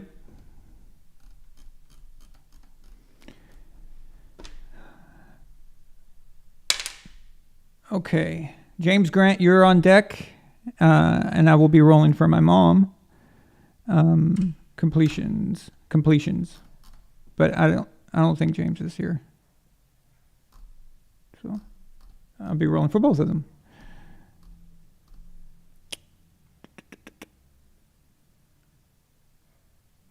Justin and Anthony. And Alpha Courage and Jalen, you are on deck behind them. For yards, all-purpose yards. Okay.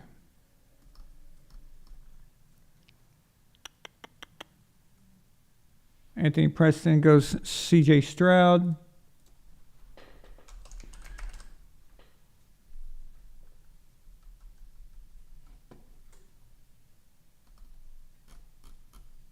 Alrighty, Justin. Just need a quarterback from you.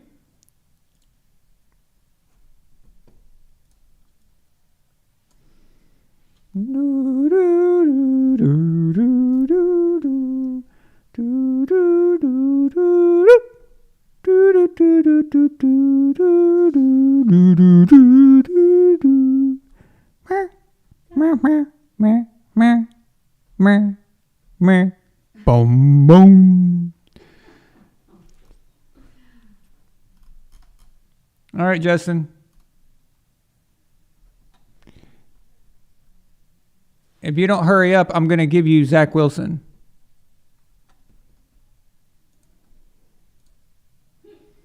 There we go.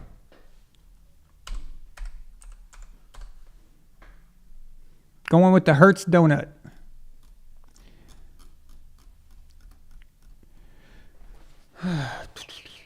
Okay. I'm going to roll for these guys. I'll just, yeah. Okay. 11 is, okay, funnily enough.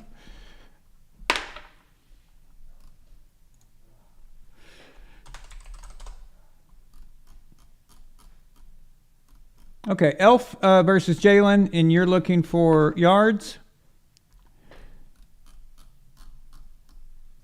Don't give it to me.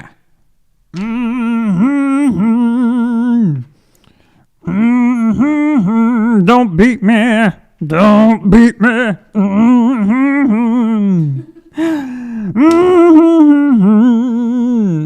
I'll say I come from those days. I work all day. Don't beat me.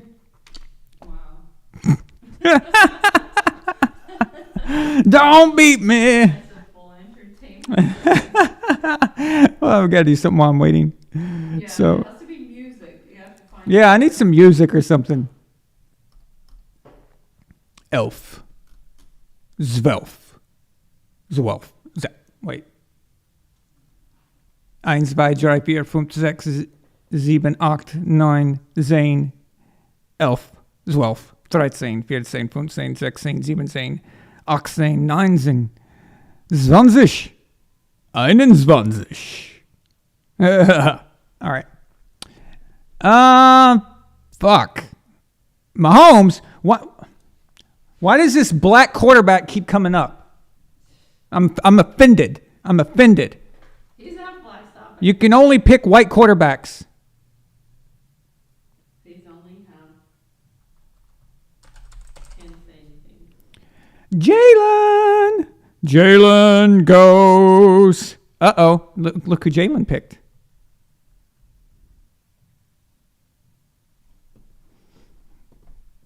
Your boyfriend.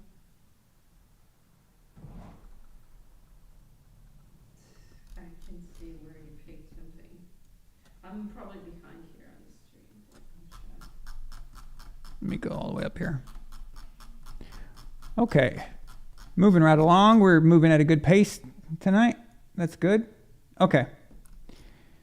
Because if you're not in the tournament, you're probably really bored. Yeah, he went with your boyfriend Burrow.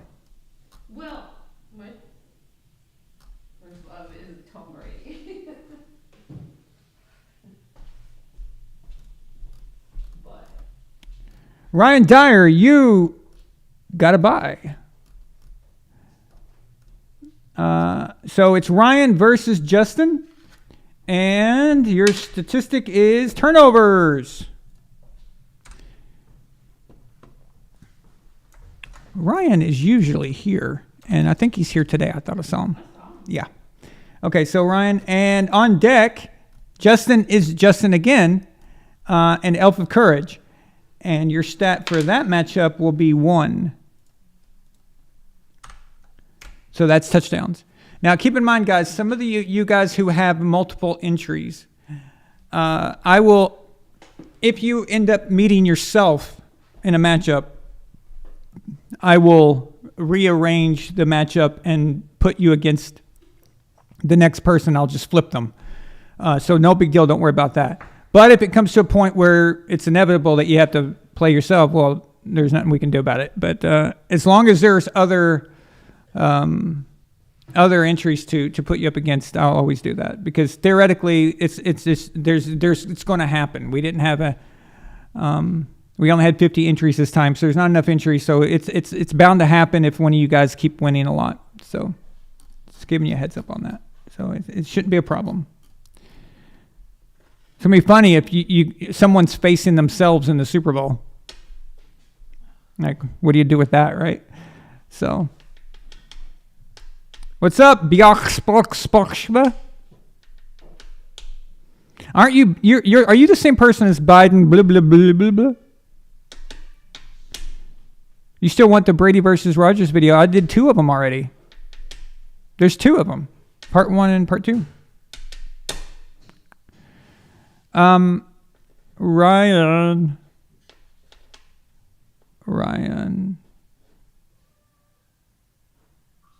Von Allen Sports Tournament. Fuck you. I'm picking. I'm playing. Fuck you. I'm playing. If you're not playing this Von Allen Sports Tournament, fuck you. Okay. Ryan Dyer. What the fuck? Okay.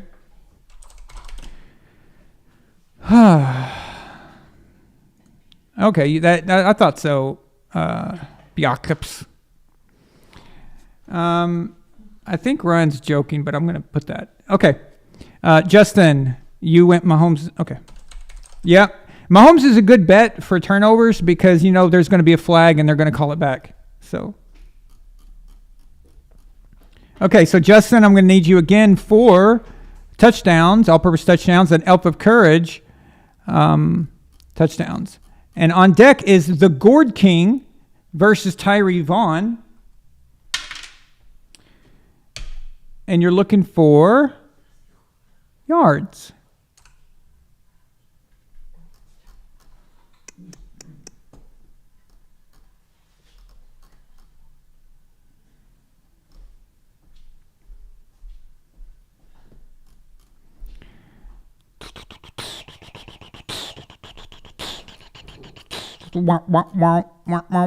Okay. Come on, guys. Come on, guys. Come on, guys.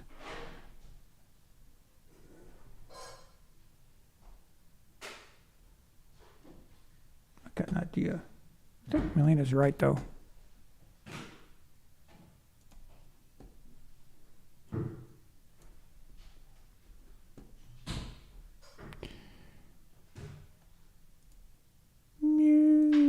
There was music all the time. Okay.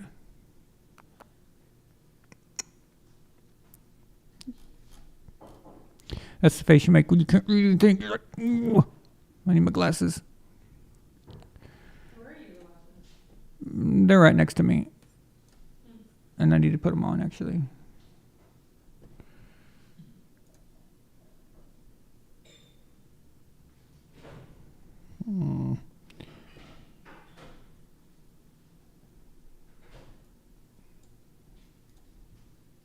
Okay.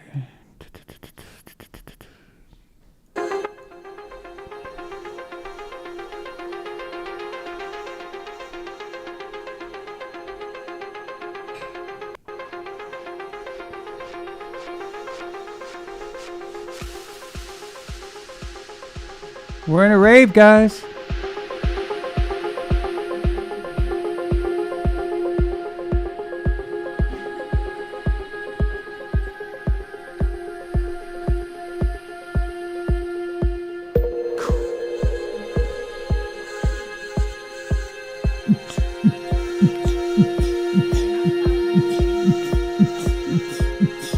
You told me to put on some music.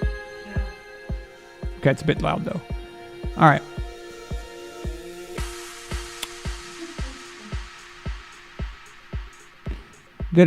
Gourd King isn't here. Ugh, Gourd King. Hopefully I can roll good for you. Hurts. That's pretty good. That's unfortunate because he was in the finals last year. I hope he doesn't get put out just based on a dice roll. Damn. I think he works though on Saturday nights. Damn. Okay. Tyree went Mahomes. Okay. Ah. Yeah, I need some glow sticks, huh? I need to get one of those glow sticks that go around my neck, you know? Bum, bum, bum, bum.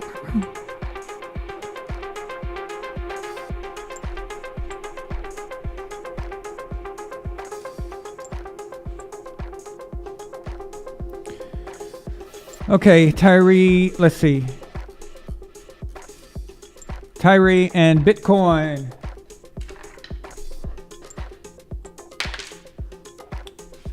Yards. Okay, guys, you are looking for yards. Tyree and Bitcoin. On deck is Chris Queeley.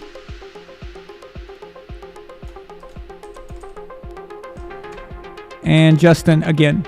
So Justin, you're looking at touchdowns. Okay. So Tyree, I'm waiting for you. Lamar Jackson for yards. Okay. And remember that includes rushing yards too. So Bitcoin Motorist goes Mahomes. Good pick. Okay. Especially with his opponent. All right. I think Mahomes is a good bet for anything, any of these, honestly. So,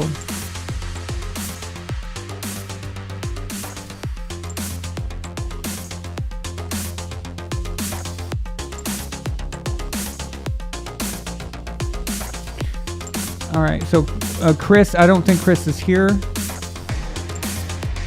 Justin, I'm going to let you pick first before I roll for him. And on deck is Anthony and Milena.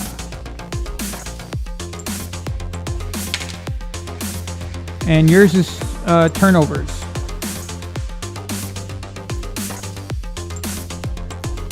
Yep.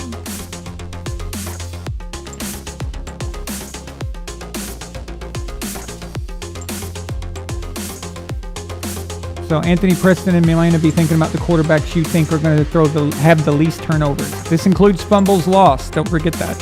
So if you're picking a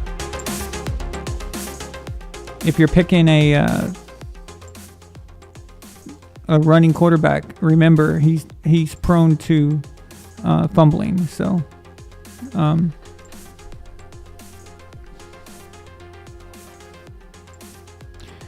Josh played Thursday night. Remember, we were watching that game, so it can't count. Unfortunately, you can only games that haven't been played. So tomorrow or Monday night.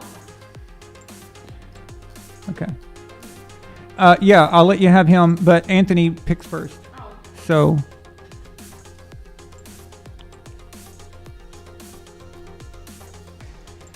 Okay. Justin goes Mahomes.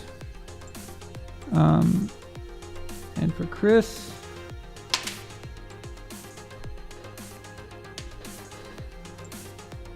wait, that don't make sense.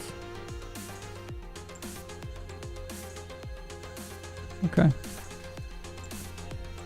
For some reason, I didn't think that was the case. Okay, Goff, and I'm surprised that no one has picked Jared Goff.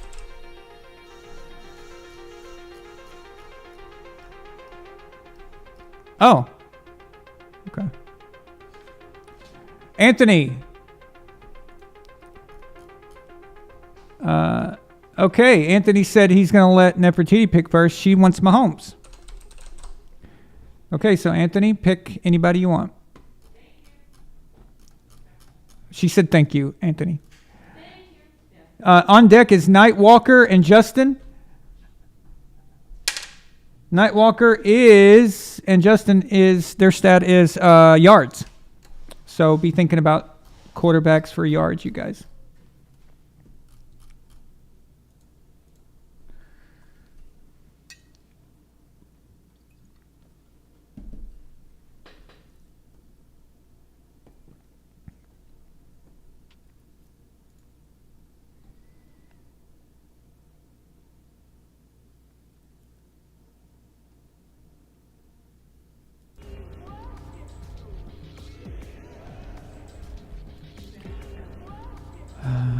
Which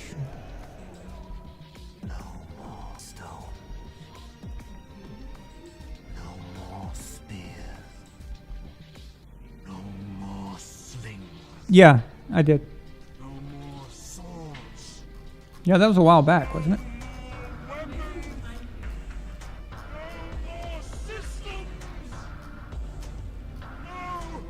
Oh, I skipped one. Oh, I did skip one. That's right. And I think Justin had Mahomes. Yeah, that's because I went ahead. Yeah. All right.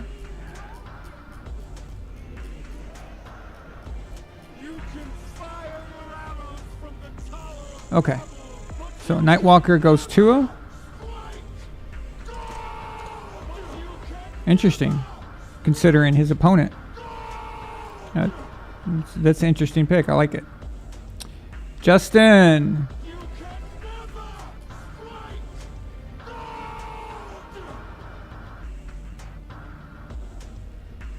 Justin. Justin.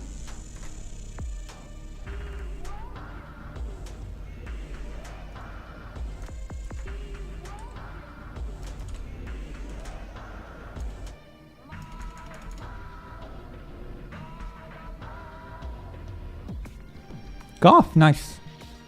Yeah, I'm surprised he hadn't been picked more. Nightly Sinister versus my father. Are either of them here?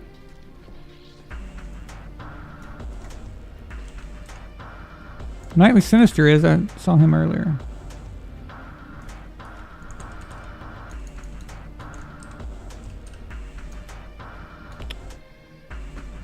Okay, Kevin, if you're there, if you're around, I need you to pick a quarterback. Your statistic will be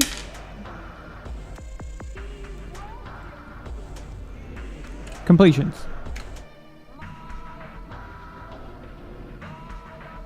Okay.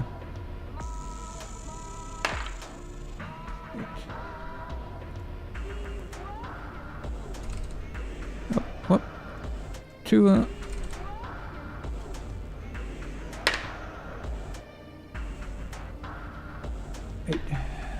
Can't do that. It's the same one. Okay. So, go.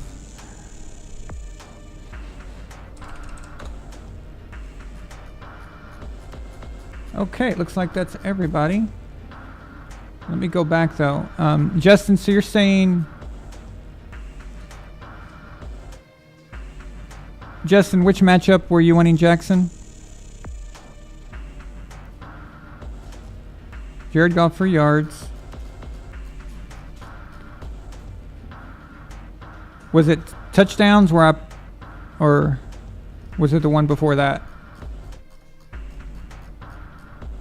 Was it that one with touchdowns versus Alpha Courage? Which one did you want? So I'll put Mahomes down for the second one. I shouldn't have done that probably. So I'll put Jackson in this one. Sound good? So that way we've got Jackson and Mahomes. And it's the same stat, but different matchups.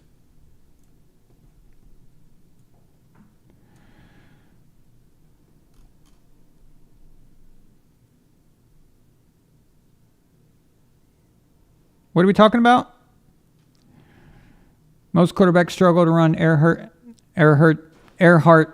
Now you got me saying it wrong. Earhart Perkins.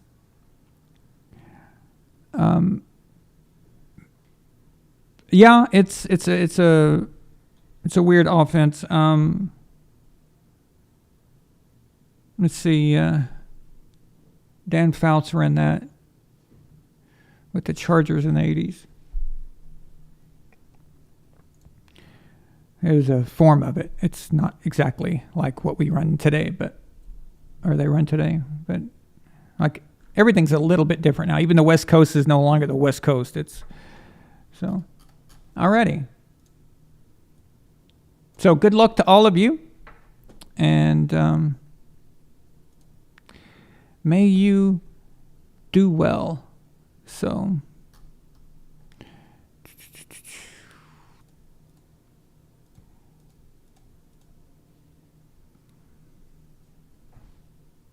Bum, bum, bum, bum, bum, bum, bum.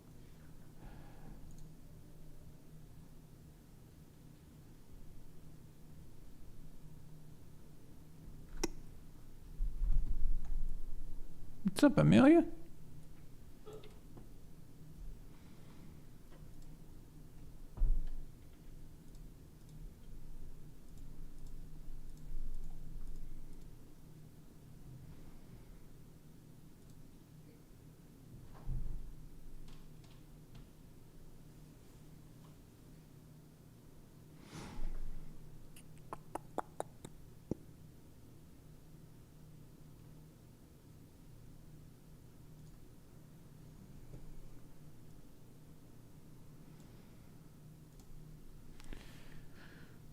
Okay.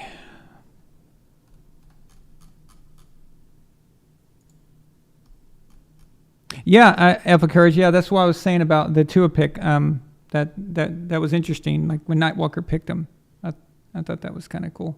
So.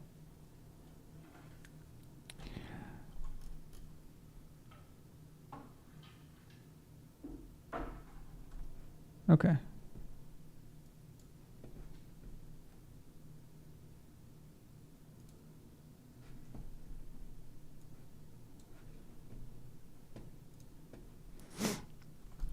Okay, I'll just do this real quick because I've already got it there. So, Philadelphia at Washington, going Philly. New Orleans at Indianapolis. We're going Indianapolis. Jacksonville at Pittsburgh. Pittsburgh. New York Jets at Giants.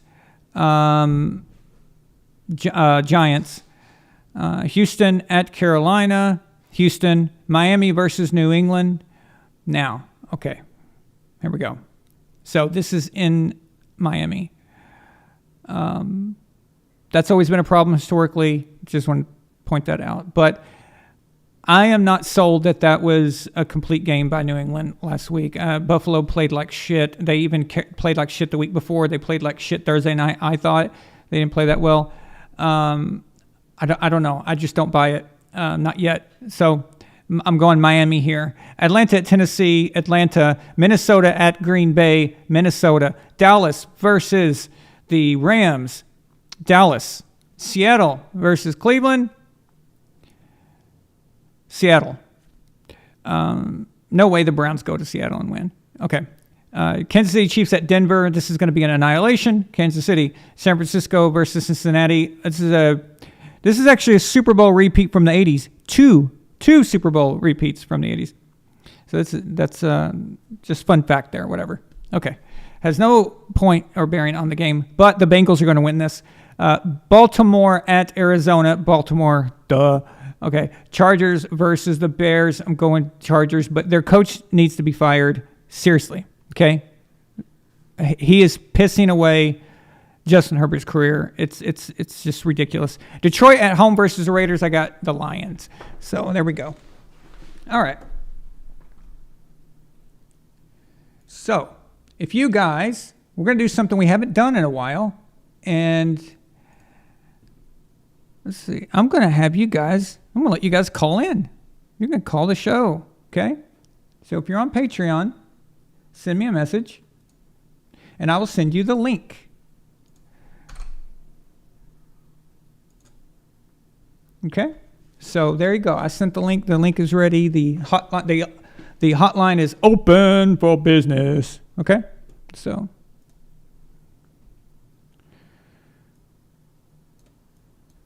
boom, boom, boom, boom, boom.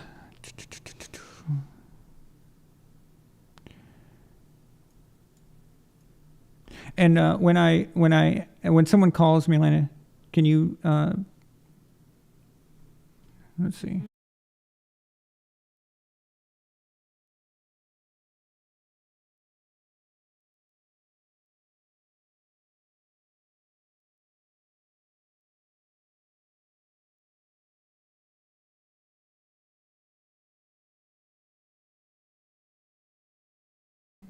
Okay.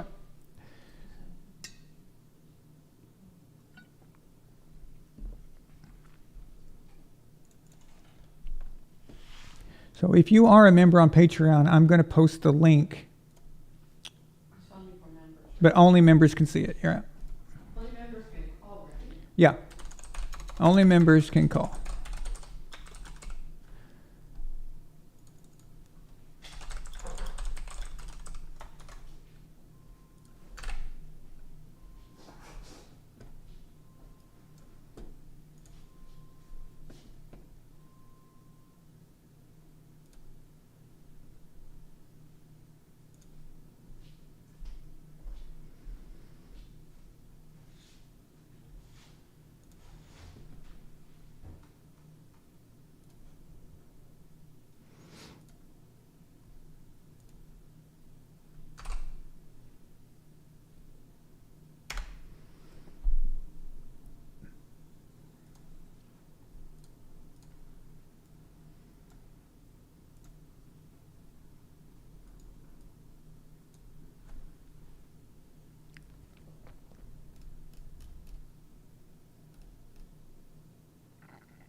Okay, I'm going to take this opportunity, guys, just to catch up with you guys. I want to see what y'all been talking about and see if there's something I want to address or answer or whatever. So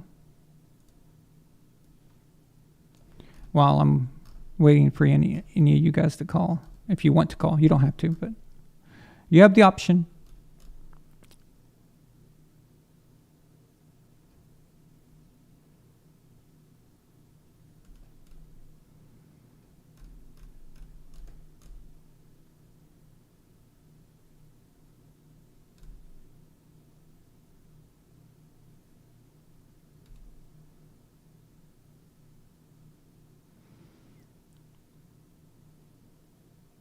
Ace, the offense that Brady ran in Tampa Bay, it was I would say it was closer to Air Coryell, yeah.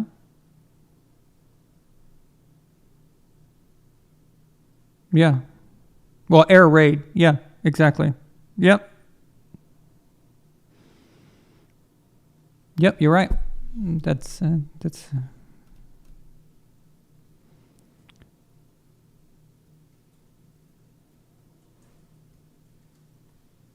we ain't the Colts. What does that mean? We ain't the Colts. I guess I don't know what that's in relation to.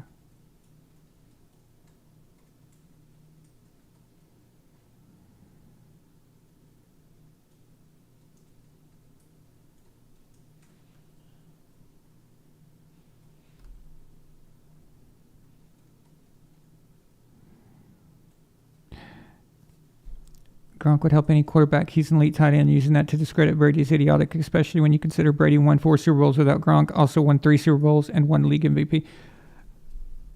Yes.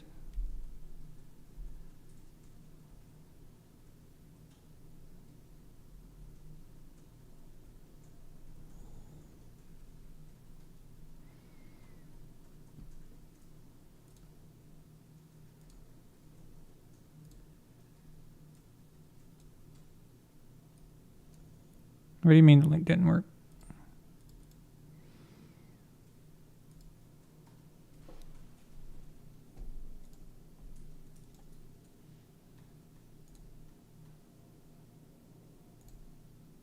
Okay, let me try this one then.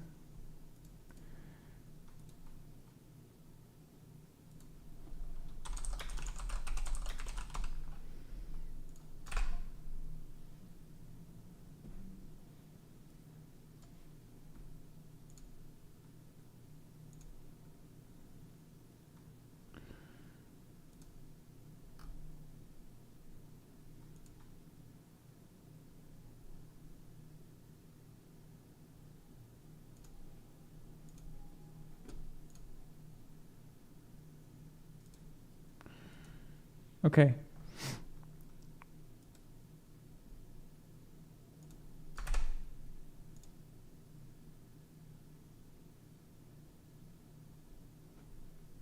Oh, that's because my thing didn't. My computer, it didn't copy it when I clicked copy. I must not have pressed the button good enough. Okay. So let me get you situated before we start.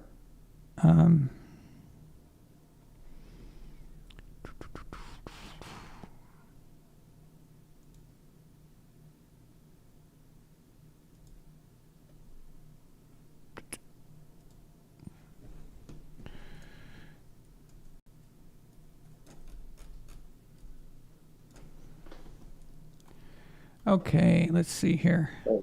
Jalen.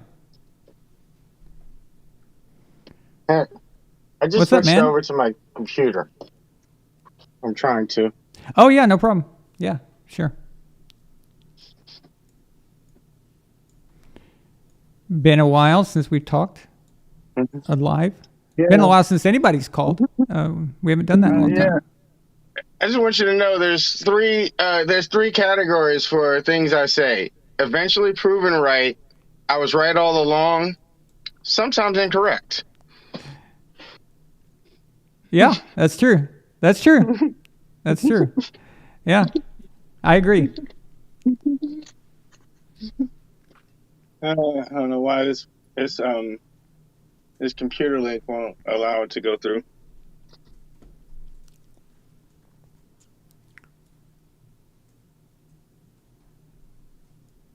Are you getting trying to get a connect from like a different thing that says JAU? No, You're not? Oh. no. Bitcoin. So the link is go to Patreon, and I posted the link as just a regular post.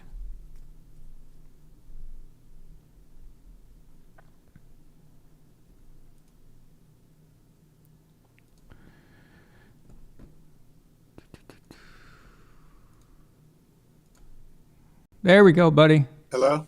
Perfect.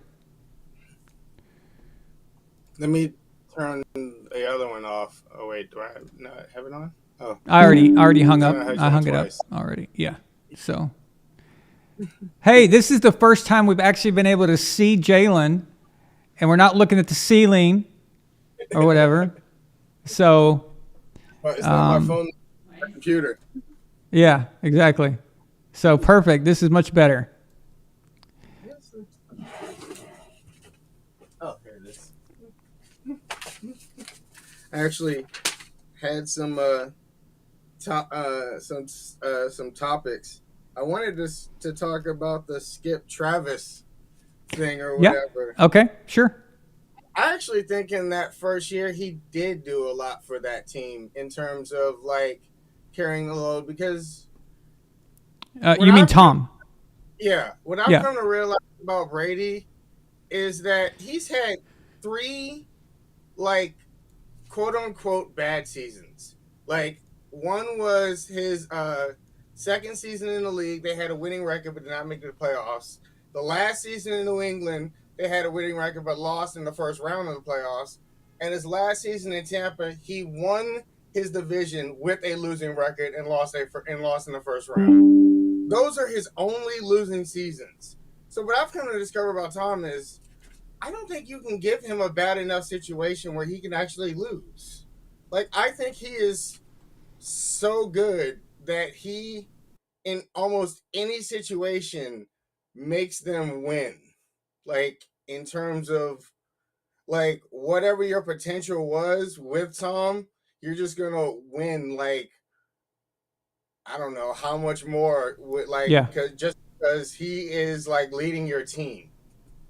So, like, I give him a lot of credit for that. And also, with Troy Brown being your best receiver, I can't really look at what Mahomes did in his first Super Bowl and look at the fact that he had Travis Kelce, Tyreek Hill, one of the greatest offensive minds, or like, you know, to actually call his plays for him and like think of what situations he was going to be in. Yeah. Versus Brady's offensive help was Charlie Weiss and Troy Brown. So, like, to me, Brady actually did more with what he had than Mahomes did with what he had. Yeah. Welcome, Bitcoin motorist, or should I say, Captain Jack Sparrow. Ahoy there, landlubbers. Perhaps you ought to take the plank out of your own eye before looking in mine. I love it, man. I love it. So that's why you were asking about the hat. Yeah, I'm actually a bit of a landlubber myself, so I don't get out to sea too much. So I wasn't sure how you're supposed to wear it, but I think you gave the right answer. You wear it pointing forward, unless you're French, then you wear it, pointing to the side. So yeah, because if you're French, you just do everything the wrong way, right? So it's just how it works. So that's cool, man. I love Halloween. Last year, actually not Halloween, but last year for 4th of July, I dressed up as a like Thomas Jefferson type figure. Like not anybody specific, but I mean that style. So. Well, I thought it was interesting that Tom Brady played for a franchise that the mascot could wear a tricorn hat, and then he moved to play for another franchise where the mascot could wear a tricorn hat, and now he's the owner of a third franchise, which also, I guess, in theory, a Raider could be wearing a tricorn hat as well. I find it interesting that you know what the term tricorn hat. That's interesting. Yeah, it's a. So I looked into tricorn hats. Apparently, the reason why they became popular, Jalen, is because back in the late 1600s and 1700s, they had these really extravagant wigs and these nice cool hairstyles. So they wanted to wear hats where they could show off their hairstyles. So they folded the brim of the hat up, and also it became easier to if you go indoors. Usually, when you go indoors, you take your hat off. If you went indoors, you could take your hat off and hold it under your arm much more easily if it was a tricorn hat as opposed to say a regular hat with a full brim. So I think that's where the idea came from. That I never thought of it like that, man. So Tom played for mascots that were all based in the same century-ish, or same 2 centuries. Yeah, they were all from the same time frame. That is interesting, and including the Raiders. So yeah, that's wow. I never actually. It's so simple. I never thought about it though. I don't know if he planned that. Yeah. You know what's funny? When you were saying the things that you didn't like about what you didn't like about quarterbacks, I was thinking about my favorite quarterbacks, and I was just thinking. Well, I was not just thinking when you were saying it at the time. I was thinking Brett Favre is my favorite quarterback of all time because of watching the improvisation and watching that the quarterback I like watching from the Dallas Cowboys the most was actually Tony Romo. Oh, really? Yeah. Well, just to be clear, I didn't mean I don't like them. I just meant that I naturally gravitated towards guys who were pocket passers. But by the way, So I just want to be clear. It wasn't like a love or hate thing. It was just not my first preference. I know that you don't like them, not personally. You don't even know them, but I just meant you're that's not the style. No, I'm talking about the playing style. I'm talking about the playing style. It doesn't bother me. Like I said, I loved watching Randall Cunningham play, even though I preferred pocket passers. So well, playing as if you would play as Brett Favre on those old late '90s Madden games, it was fire because Brett Favre in the video game had a cannon for an arm, so it was so fun to play with him as your quarterback. I don't really play Madden anymore, but those old, 96, 97, 98, those Madden games, if you were playing as Brett Favre, it was pretty fun. How about remember Tecmo Bowl and being Warren Moon and the Oilers, and you just throw it deep every time? I did play Tecmo Bowl. I was never really good at it, or it wasn't like a regular game of mine, but I do remember seeing Bo Jackson over and over and over again. It was just, I didn't know it was a meme back then. Obviously, nobody knew what memes were back then. But when I grew up, I saw that it was a big meme that Bo Jackson was just insane in that game. Then I remembered all those high fives, animations you see in that game for Bo Jackson over and over again. I remember playing the Joe Montana games that were out in the '90s or whatever, in the early '90s or whatever, before they maybe it was either around the time they started doing the Madden or before they started doing Madden. They did 3 or 4 Joe Montana games or whatever, Joe Montana on Sega Genesis and stuff like that or whatever. Those I never played those games, but I know the games you're talking about, Jalen. I do remember that one of those games was the first one to have play-by-play. So it was really stupid and robotic, but it would be Montana back to pass, It's it was fun doing shotgun passes with them, but until you got to defenses that actually knew it. Once you played the game and got past the first few teams or whatever and got to New York, they actually knew how to play you and would beat you from if you didn't know how to play the game beyond that. So it was kind of fun. Oh yeah. By the way, there's going to be a flag football team in the Olympics. Who's with me on getting Tom Brady to be the quarterback? Seriously, he's the perfect. He won't get hit. He still can throw. He's going to be better than anyone that would play. Mm-hmm. Let's not. Will they allow any pro NFL players to participate? They're discussing it. They haven't made up their mind, but they're discussing it. So technically, does he still count as a pro? They're thinking about having current or former NFL players play, and I think it would be awesome if they did. They have to probably discuss it with the NFL, the NFL Players Association, to come up with some agreement. But it's been thrown around. It's been discussed. They have to get permission for former players. They wouldn't have to get permission from retired players that are no longer playing. Yeah. Yeah, well, honestly, all of the retired players would win gold. You could have Brady out there. He could be throwing to fucking Chris Carter could probably still play. I mean, like Terrell Owens. You could throw it out there to Owens. You could throw it out there to Randy Moss, and it would just be embarrassing. Who's gonna compete? Terrell Owens is still in great shape. I know. That's what I'm saying. Like Terrell. I mean, it's going to be a beatdown. I mean, I'm glad they're doing it, but you know what? It's going to be like basketball. Okay, so when we first started the Dream Team, it was just not even close, right? But then the world started. That had influence. So people around other countries started taking basketball seriously. And now we actually have competition when we play. And maybe that will be the thing, and we'll start getting more international football players in the league. So, well, the reason why America doesn't dominate in basketball, or I mean, we still do, but the reason why Europe is catching up quick is because Europe has something called relegation, which is something the NBA will never do. If you don't know what relegation is, it's because you're an American. It's not American. It's very popular in Europe. Tell me about it.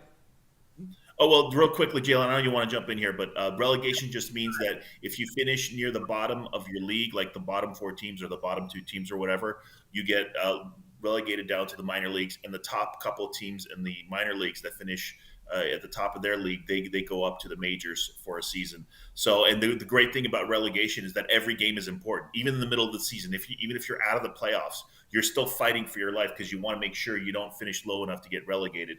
And tanking is not a thing in Europe. Tanking does not exist. Nobody tanks in Europe. It just doesn't happen. Even if you're like the worst team in the league, you're trying to fight like hell to win. And the reason why that it's not going to happen in the United States is because all these owners that paid billions of dollars for their teams, they're not going to want to be relegated down to a minor league and lose out on a ton of money. So they will fight tooth and nail to prevent relegation from coming to American sports. And this is also why America doesn't dominate in soccer. We have more soccer players in America than the entire populations of some countries that dominate us, like the Netherlands. The Netherlands dominated us in the World Cup. And there's no reason why that should have happened. America should be destroying all those European teams in soccer. But there's all this lying going around saying about how America's an underdog. I bought that America was an underdog in soccer back in 92 or 94, whenever that was. I don't know why 20, 30 years later we're still saying we're an underdog. Yeah, it was all we were supposed to be a superpower by now in soccer. Okay, a couple of things. I disagree. Not your whole thing about what you just explained premise. I disagree on the premise of the Europeans are catching up. I think the reason that we didn't win certain years in Olympics and World Cup and World things is because certain key players were not there that were our best players those years. If you look at the play time that we did not win those championships, Kobe Bryant was not on that team, and he was our very best player. And LeBron James was like a pup in that first one, okay? Like D-Wade, it's just the fact that we sometimes don't take anyone seriously because we were beating teams with our college players for like a very long period of time until other teams started sending their pros. Our college carriers were good enough to mop the floor with everyone else. Yeah. And if you set the right in the right years, they still would be. If you send Shaq to the Olympics in his college years, he would still dominate every other player there. Jordan would have too. Worthy, Magic actually, and Bird did go to the Olympics when they were in college, and they were beating everybody from the bench. Right. I mean, I don't know. Like as a Lakers fan, I don't know if I would want Anthony Davis and LeBron James to go play in the Olympics. Certainly not Anthony Davis. Maybe LeBron James. He just usually doesn't get hurt. But I certainly wouldn't want Anthony Davis to go play in the Olympics, even if he's like the best person to go for our team. So I don't know. It's hard. I mean, I was disappointed that Kobe didn't play that one year, and I was really happy when he did play, and also Pau Gasol, and both Pau and Kobe were both on the Lakers at the same time, and they were playing against each other for like the gold medal. Yeah. So and it was really intense to have teammates playing against each other, and I was really happy about that. But it just It was. depends. I mean, I wouldn't mind if it's some young rising stars go over there. Somebody like I mean, they're not going to let John Morant go play, but somebody like John Morant should be going there. Some of the younger stars. And with the soccer thing, we just don't care about soccer here. We don't give two shits about soccer. Like even people who like grow up in the sport, it's different than growing up because that's like the main sport. Like that's the sport everyone thinks of here. If you're a good enough person to be a good enough soccer, if you're good enough to be as a kid and to be a good enough soccer player in America, like to go pro or something, no one gives a crap. It's not like you're going pro in basketball. It's like you're going pro in that sport that no one cares about over here. We only And care there about it. are a lot of American soccer fans of the European teams, not necessarily the MLS teams here. So a lot of soccer fans that live here in America, they're very interested in watching, La Liga, your English Premier League, Bundesliga, Hang on. Serie A. What is that noise? That didn't didn't didn't. I don't know if it's coming from my computer. I'll try muting, see if it's still there. It's my computer. Sorry, it makes a stupid beeping stupid signaling noise all the time. Hello. Well, you can't turn it off. You can't mute it. I'm trying to, but I'm not sure if I can mute it without muting everything. Oh, Jalen, if you press the space bar, it mutes and unmutes you. So what you want, you could try to have it muted, and then when you talk, you press the space bar talk, and you can press it again. You try doing Okay. that. All right. I'll try to mute myself when it happens, but it happens randomly. So like it usually doesn't have like a whole thing like that. Sometimes it's just like one or something. Sorry about that. And like that. But the thing you talked about relegation, that's for all their sports. I knew it was for the soccer league because I'm watching the Wrexham documentary right now, and learning how different teams go back up in soccer. But I didn't know that was for all their sports in general. Someone can fact check me on this, but I'm pretty sure it's for all their sports, and their fans demand it because their fans know that if there is no relegation, they're not going to have a good product to watch on the screen or to go see the game. So they will demand it. I believe that there was, I'm not really up to date on all the politics of European soccer, but somebody who's into that, maybe Red Coat or somebody could correct me on this, but I believe that they were trying to work to get rid of relegation in the English Premier League, and the fans just revolted and they said, "No way, we're not going to let the corporations take over our sport and turn it into something very bland. We need regulation to make it exciting." So the fans really demanded there. That's they will fight tooth and nail to prevent that from happening. Whereas here in America, most Americans have no idea what relegation is, and if you bring it up, they'll be like, "Oh, that doesn't sound like a good idea." The Warriors would have been relegated that one year where they sucked, and it's like, yeah, well, maybe they wouldn't have sucked if they knew that they were going to be relegated that one year.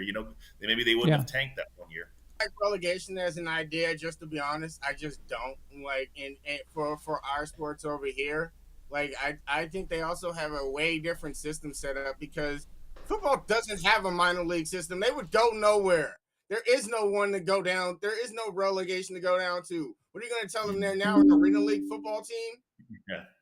Yeah, that's a good point. Yeah, there's no minor league system, and that's on NFL. The NFL doesn't really want a minor league system. I mean, I don't know what the NFL is doing. The NFL should really be promoting college football because this is where the next crop of stars are coming from. And the NFL looks at college football as competition. I think that's a huge mistake. I think the NFL should be helping support and promote college football because it's just going to make their product better. If the people coming into the league, into the NFL as rookies, if everyone already knows who they are, if they've already seen them play their primetime games already, it's just going to be better for the NFL. The NFL doesn't see it that way. I think it's very short-sighted, unfortunately. And I know college football is not a minor league, but it's basically a minor league. I think that the actual the two spring leagues, if they have new seasons or whatever, XFL and USFL would be better places to look to cultivate talent or whatever for a minor league and stuff like that. Absolutely, I believe they're merging. which I've heard, but like I still have not like heard anything about the deal. Some like from like I just don't believe anything anymore until like deals happen, because I find so many times so many things that you read about will just find out later are nowhere near the truth or whatever. So like now I've heard that like that it's a hostile takeover, which I don't actually believe or whatever, because I don't see why like XFL would like they don't like, yeah, they're losing money, but they didn't actually expect to make money within the first 5 to 10 years of the league being in. So like I don't see them that desperate after 1 year. Yeah, I was an XFL fan way back in the day, back in like what year was it, 99, 2000 or something, when the XFL first started. I was living in Vegas at the time, and I was actually Yeah. living really close to Sam Boyd Stadium, like walking distance from Sam Boyd Stadium. So we would go watch the UNLV Rebels play. We would meet up at my house, kind of pregame there, and then we would walk over to the stadium, me and my friends in college at UNLV. And then the XFL is like right there. So I was a huge fan of the Las Vegas Outlaws. And I think that whole league was done dirty way back then, even. And then when they tried to restart it right before COVID, so it kind of felt like it was cursed. So I don't really know. I mean, I feel like I you know, actually think ESPN. pretty good. I worked at the stadium at when they were before COVID. I worked at the DC United Stadium, so I worked some of the DC United games over there. Like we had a pretty lively crowd. Like our crowd got into it. They made traditions or whatever for them. Like they had like a this thing where they made Oh a yeah. beer shot out Well, of the. the Outlaws were one of the most popular teams, you I was know, gonna say, in Vegas. I think they out the. I know there's a Vegas team that they made and they call it in the XFL later. I think they might have changed the name from the original from when they had it originally, like in the new version. Yeah, I don't Like remember what the old LA team was called, but the no, old that old LA team won the very first XFL championship. And when they restarted the XFL, they changed the name of the team. I'm like, why don't you just keep the same team name that you had back then? You know, I don't think there is a team in you mean LA, Los Angeles, or yeah, because I don't think there is a no, team it was in. there was a team. I don't remember what the team name was, but it was Los Angeles, and then I don't remember what their mascot was. But there's like year 2000 around that era, They and have yeah. one in St. Louis, but they call them the Battlehawks. No, wait, that's not. Yeah, they restarted the league and they still had a team in LA, but they picked a different name. I thought they should have kept the same name. But anyway, regardless, we're not here to talk XFL. We're here to talk NFL. Yeah, Even though, I'll watch any sport, to be honest. yeah. Oh, speaking of off topic, uh, with the fight that happened tonight, I think Francis Ngannou has a claim for best fighter, just overall fighter that is fighting right now. Wait, it's over? Yeah, he Yeah, it didn't was win. like this. It was like 2 p.m. Eastern. It was like really He early. got he got a knockdown, and one of the judges scored the fight on his favor. Yes, he was not. I know he was knocked down, but he came back and won the fight. Yeah, And I'm not talking about Tyson. I'm talking about Francis. right. Right. Yeah, Tyson, I believe. yeah. Yeah. I'm saying Francis got in his first fight as a boxer, fought the very best heavyweight that there is right now, got a knockdown on him, and fought him to a decision where one of the judges actually thought he won the fight. To me, that, and with him already being an MMA champion, that makes a great case for him being the best all around fighter right now in fighting, right, in just general right now. Yeah, boxing, ruled. Boxing was just one of the most popular sports, and and boxing kind of did themselves in by having all these weird rules and not having having people paying pay per view for a big fight, and then the fight is some weird things happens at the fight, and it's like it's called after the first round or something like that. So UFC really, really ate boxing's lunch because UFC figured out how to make it more entertaining, fans. So, Mike Tyson did that for years, and everybody loved those fights. Like, and I know Aaron's a big UFC fan, probably bigger than I am because I don't really watch the fights. I just bet on them. But I think Aaron is a huge UFC fan and he watches the fights. But like Mike Tyson had 1 to 3 round fights for years, and everyone was loving them. Like his fights always sold out. Everyone wanted to watch his fights. If you look at like top 10 list of like pay-per-view fights of all time, most of Mike Tyson's fights are, or not most of them, some of Mike Tyson's fights are still up there. Right. I think people got really upset with with Michael. I think it was Michael Spinks. That fight was hyped up, and it ended like in 40 seconds. I'm going to jump off here. I see somebody else just jumped on. I'm going to jump off here. Thanks for letting me. Thanks for letting me on, Von Allen. Good to talk to you, Jay. Good to talk to you, Aaron. Hang on, Bitcoin. Hang on. Hang on. Yeah, what's up? Before you leave, I'm going to have to mute Tyree for a second because there's an echo. It's the show's coming back through Tyree, his microphone. I think we're going up against each other. I think Tyree and I are competing against each other. You know a lot about basketball, right? So yeah, I mean, I'm a fan of basketball. Okay. Probably more so like 90s, late 80s, and 2000s era than recent. But recently, I've been watching more. Like me, yeah, I'm the same way. Yeah, I loved it when I was younger. Yeah. What did you think when I said about LeBron? Do you think that the way they brought him into the league and the way all that happens, that anytime he won a championship, it just wasn't celebrated like it would have been if it was some other player? That's a really good point. I didn't think of it that way, but absolutely, once you articulated that the way that you did, it kind of makes sense. Because the Lakers won a championship in 2020, and it was it was everyone's like, well, yeah, of course, LeBron's here, we're going to win multiple championships. So. And not only that, but we didn't get a parade too. So the Lakers and the Dodgers both won a championship that year, and we got 0 parade. So I was I was more angry about not getting a parade than I was about anything else. At least one parade for both teams. Both teams could have done it, together or something like that. Absolutely.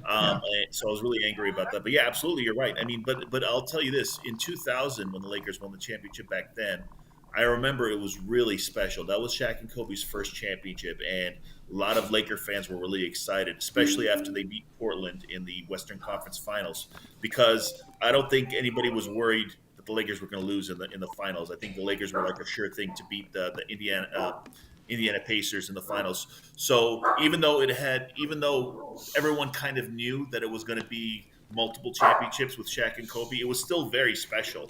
It was like we're back, because I think the reason why it was so special is because Shaq and Kobe had already been together for a few years, and they had gotten close a number of times, and then finally, were able to get over the hump. Kind of like when the Bulls did in '91. They had run up against a really tough Pistons team, a few years, and they had a really tough, Eastern Conference Finals matchup. So when the Bulls finally won in '91, of course, I was angry because I was a Lakers fan, so I was really upset about that. But a lot of Bulls fans, a lot of Michael Jordan fans were really excited about that. Yeah, so those teams, the Lakers and the Bulls, nobody was saying that they're going to win 10 championships right off the bat and stuff. Like each championship would happen in its own thing. It'd be its own thing. But LeBron, it was like LeBron's going to win 7, he's going to win 8 right at the beginning. I mean, after the Bulls won the third one, that's when Michael retired and went to play baseball for a few years. Yeah.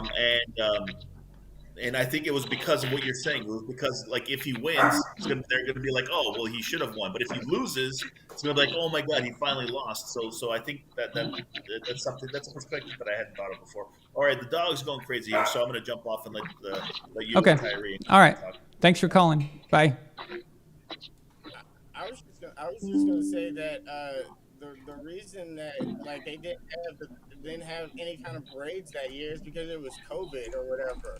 Like that same year, this city won certain championships, and we've never had parades for those either. Like the women's soccer team won a championship within that time span. The women's basketball team won a championship within that time span, and our our hockey team won a championship within that time span, and our baseball team. So we should have had 4 parades. We haven't had one yet for any of our teams that won. Yeah. So yeah, and also LeBron's got the 8 championships because he had Chris Bosh and D Wade. So in that year, he should have won 8. Like with the team that he had, he should have went on to win 8 championships. Yeah. Tyree, what's up, man? Hey, what's up? How you doing, Vaughn? Good. You driving? Where you going? I just got done work, so. Oh, okay, cool. I was listening to the podcast while I was working, and I heard everything that you were saying. Everything about Bill and Tom Brady and what Travis Kelce was saying earlier. Yeah. I didn't even know he said that. I think that's ridiculous in himself that he even said that, in general about Patrick Mahomes. I feel like, in general, my personal opinion, it's like Tom Brady always had less. And once you were right, once we had Randy Moss, we just went off. And that's why it went 16-0. But Patrick Mahomes, he's always had a number one type of person to go to, whether it's Travis Kelce, Tyreek Hill. He always had that guy. So I feel like, and then not to mention, their defense, Chiefs defense, it's always been, decent. So they've never been like, the greatest like you ever seen, like not like 85 Bears, but they're decent. They're not, bad. So I feel like Patrick always has like a safety blanket, but Tom Brady always had to do something to help himself. In general, whether it was, Gronk was even part of majority of the Super Bowls that we won anyway. So it was mostly injured. Yeah, the best argument for Tom, just specifically when we're talking about weapons, is that Tom didn't even win a Super Bowl with Randy Moss, so you can't count that against him. And and then he won a Super Bowl without Gronk. So so he proved he could do it even without those guys. So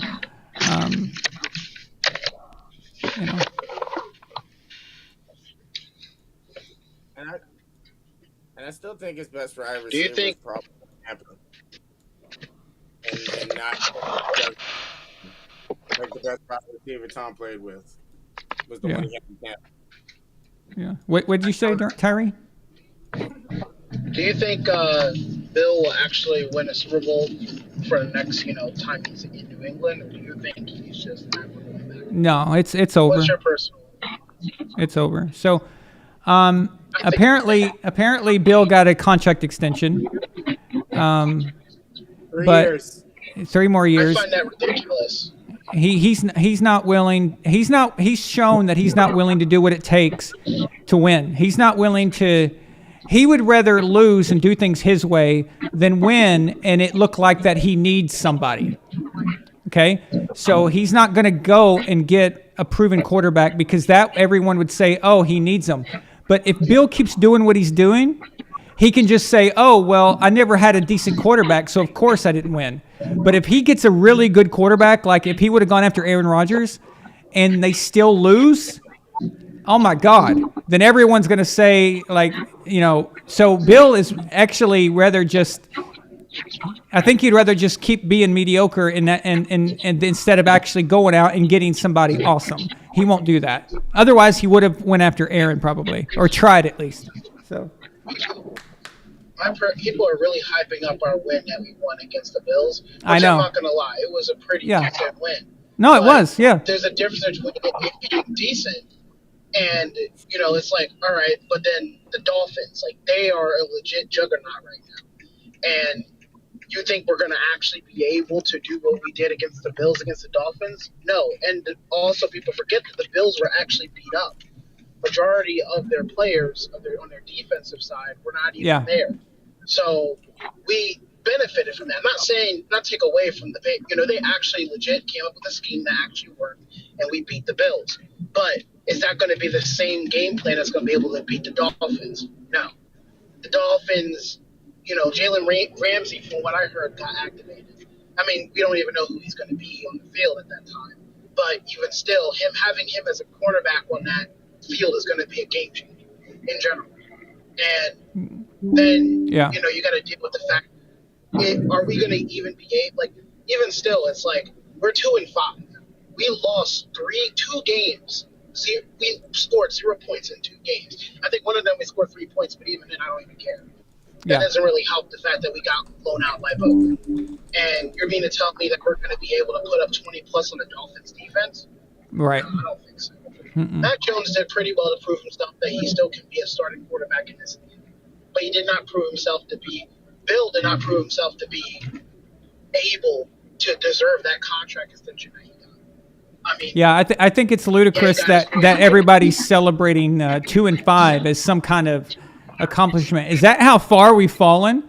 So I thought we had the greatest coach that's ever lived. We're 2-5 and we're happy about it? What the fuck? I mean, listen, there was a time when we had Brady that 5-2 felt like a slump. Like, if we lost 2 of our first 7 games, we'd be like, what's wrong with this team? And now 2-5 is being celebrated. I mean, I get it. Of course it's fun to win, but people were taking it too far. Like, oh, we're back and the old Patriots are back. I'm like, are you fucking high? What the hell? There's this other YouTuber I watch, and he's going, I'm not going to name his name, he's going high and mighty about the Patriots after that win. But I think he's going a little too high. Like, realistically speaking, do I really, fan-wise, want the Patriots to beat the Dolphins? Yes. It would be nice for the Patriots to beat the Dolphins at their stadium. We always tend to lose there. Bill always tends to lose there. Tom Brady always, every now and again, dropped a game against them. It would be nice to be able to beat the Dolphins and punch them in the mouth. But, and the last time that the Patriots went against the Dolphins, we all know about that guy that, died in the stadium. Mm-hmm. So, from that being stated, that would be a good representation of what happened. I know that has nothing to do with Dolphins fans in general. But that one Dolphins fan decided to be an idiot, probably had too much to drink.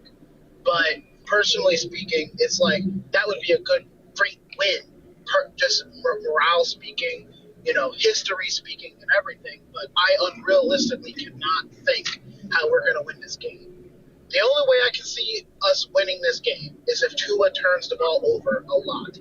He would have to get at least 2 picks to win this game. And one of them has to be a pick six. But Mac Jones cannot turn the ball over to win this game. But I have no faith in Mac Jones not turning the ball over. He tends to make stupid decisions at the worst time possible. He'll go and we'll be going down the field. Everything will working beautifully fine. Ramondre Stevenson has for some reason final run, but we would do doing totally fine. Then we get to the 30-yard line and Mac Jones decides to throw a crossover body. Like, what the heck are you doing? Like, and then Hunter Henry, you decide not to throw to that guy who's literally always catching every pass you tend to throw. Like, I don't understand. I don't get it. This game, it either will. If we win this game, then that would be great. I don't think that we're going to win any Super Bowls. Not with this team. Heck no. But it would be nice to be able to reach the playoffs. But if we're not going to reach the playoffs, I really don't want to be a mid-team, because then I would prefer if we go top 10 in the draft so we can pick like an actual good wide receiver. If Bill decides to pick a wide receiver. But that's the thing, Tyree. But Tyree, that's the thing. It won't matter. It won't matter if we had a top pick. Okay? He'll take the third overall pick and trade it for 14 seventh rounders for the next 10 years and a punter. Okay, I mean, he will. It's like,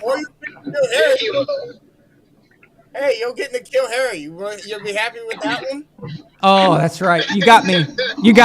I'm going to shut up now because that I mean, it's fucking ridiculous. I think it's the next Adam Vinatieri.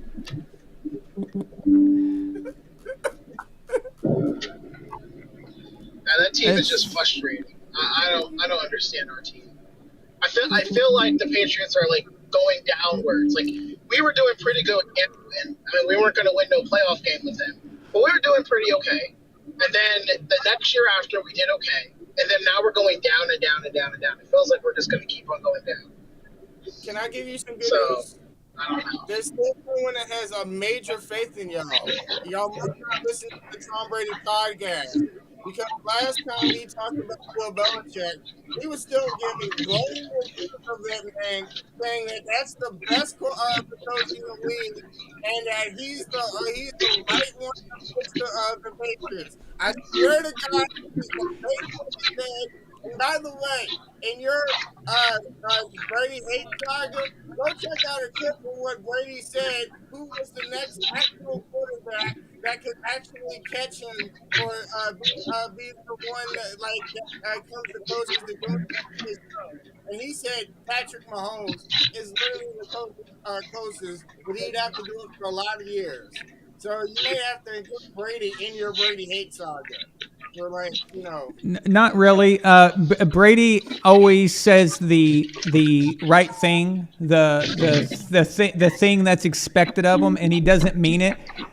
You have to remember that Brady said that 95% of the stuff that he says to the media and on the internet is bullshit. He said that 95%. He doesn't believe that for a fucking second. He doesn't believe it at all. No, he's loving this right now. Trust me. It's like with any player. It's just how it is. I mean, do you really want to be a player that just retires from a team and then they go on and are better without you? I mean, who wants to see that? Nobody. You know, it's just not how it works. And nobody would feel that way. So.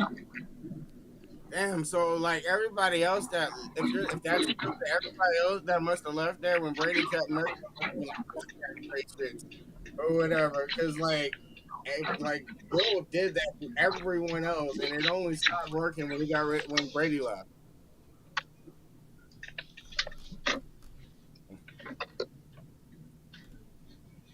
Israel, yeah, I do, absolutely, I do. Israel asked, do I think Tom is actually loving the Pats and Belichick and the Bucks sucking right now? Yes. I'm just being realistic, man, because I would feel that way. Okay? Oh, yeah. I would feel that way. I would start to root for the Bucks and the Patriots. If I was Brady, I'd start to root for them once there's been a long enough time period passed where the point is proven. But for them to, both teams to just fucking tear it up the very year that you leave or within 2 or 3 years that you leave, that, you don't want that, okay? Any player who is as competitive as Tom, but he can't say that though. He can't admit that. That's, you can't say that. But everyone knows it's true. It's the same as Bill did not want to see Tom succeed in Tampa. He did not want to see that. Trust me, he did not. He couldn't have wanted to see that because he thought Tom was done. So that was a nightmare for him. You know it was. You even saw this is how bad of a nightmare it was for Bill in 2020. You saw his wife or girlfriend, whoever that Linda woman is. I think it's just his girlfriend. She uncharacteristically started posting on Twitter, talking shit. And then she went on Instagram and was talking shit against Brady fans. Okay? Now, she is Belichick's girlfriend. Obviously, things are said, and that's how they feel. Okay? And then Bill put a stop to that and made her stop talking on the internet. But do I blame Bill for that? No, I don't, because I would feel that way. I would. I mean, any competitor would feel that way. You don't want them to win immediately. Just like Drew Bledsoe. Probably the last 20 years have been horrible for him, you know? Because a guy, a sixth rounder came in and won a Super Bowl with the team that you went 5-11 with. That's got to feel like shit. It really does. I mean, do you think he likes Tom for including him in that documentary series? Because technically Tom gave him a lot of credit in that Tom not the Tom versus Time thing, but the 10 Man in the Arena. Yeah, Man in the Arena. In that first one, he gave Drew Bledsoe a lot of credit in things he was doing to help that team out or whatever. And also, that's why I kind of Like, you have to be the best guy in the world to get along with your backups, and his backups speak glowingly about him. Like, Yeah, I know. his, I know.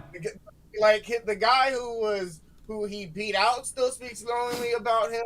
Like, it didn't take him years like it did with Brett Favre when he was finally out the league and he just didn't give a shit anymore. And he was like, "Oh yeah, Aaron Rodgers is really great" or whatever. But when he was there, like, he was like, "Oh, that motherfucker's a dickhead" or whatever. Yeah. He was like, while he was there, like, you know how much of a good person you actually have to be to have that done. That's why I actually think he's genuine about the things he says. Like, he genuinely wants the best for people. I think it really I don't Tom Brady. I don't believe him. I don't. There's just no way. There's no way he can feel that way. There's no way that he wants to see the Bucs go to the Super Bowl the very year he left. There's no way he wanted Bill and the Patriots to win a Super Bowl right when he left. That there is nobody that believes that. No competitor on the world could believe that. Either. I don't think he like. I don't. Just think like if Patrick Mahomes were. And I think he's a better person than I am. Like, I'm relishing the fact that that the Patriots aren't doing good without him, and I desperately want Baker Mayfield to do worse than Tom Brady did, because I think of him as an incompetent quarterback. If he does well, he proves my whole premise wrong. Like, I'm person than I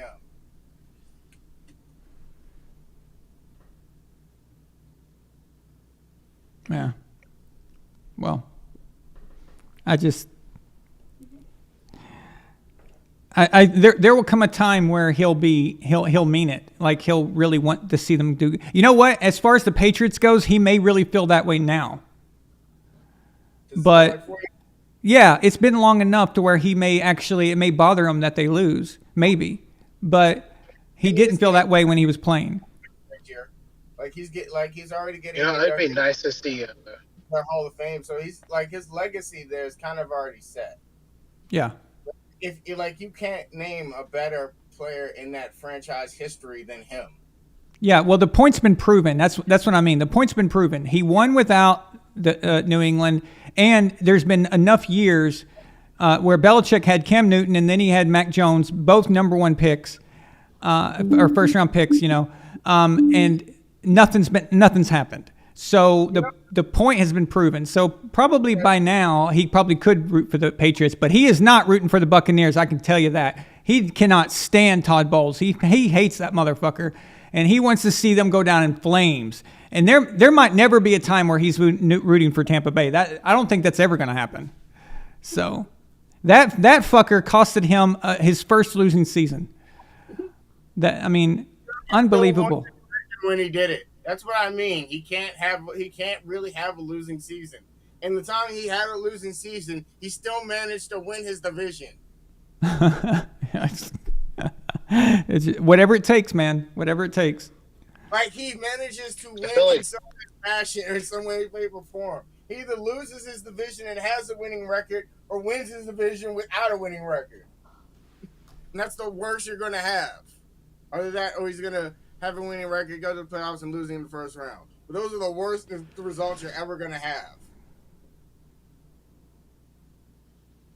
Yeah, not playing in the playoffs isn't an option for him. So.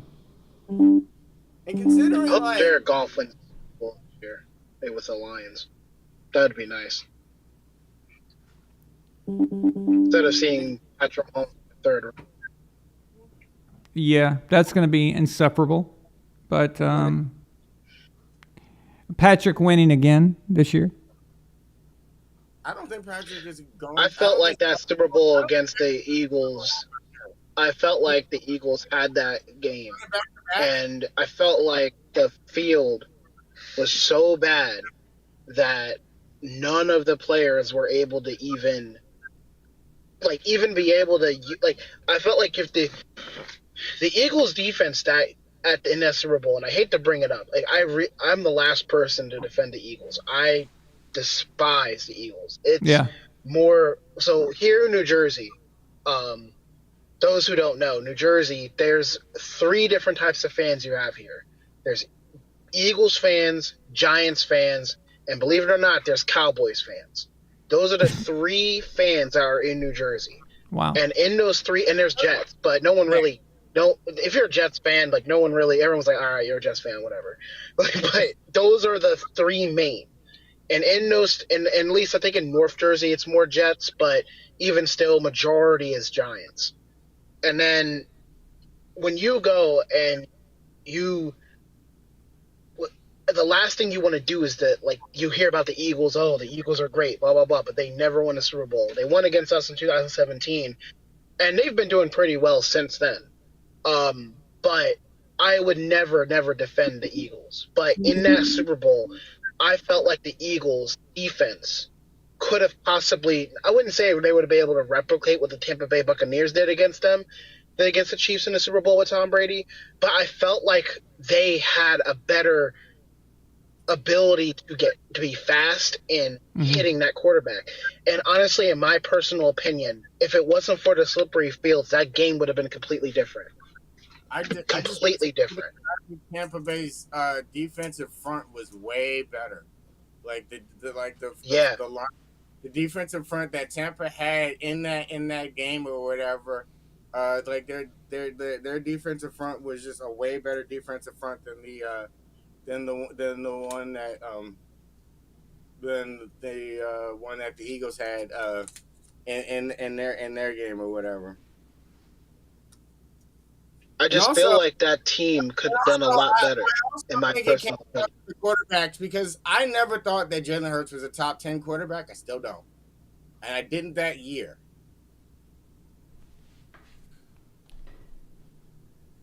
And also, I don't believe Kansas City is going to the Super Bowl again. It has been 20 years since someone's done that.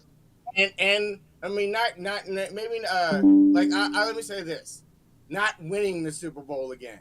Like, I don't believe they're going to get there, but I don't believe they're definitely not going to win. It has been 20 years, and the last person that did it was Brady when he did it to Panthers and then the Eagles. And I don't believe Patrick Mahomes' team is good enough to do it this year.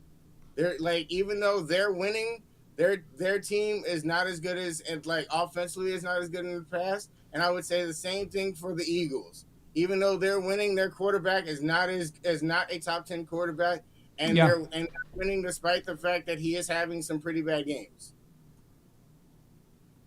They have Taylor Swift though. Yeah, that's true. They do have Taylor Swift, and that helps with the flags. The NFL doesn't want to see them to lose with Taylor Swift in the stands. Yeah. You realize her last name is a symbol of her relationship, so like, you know, that's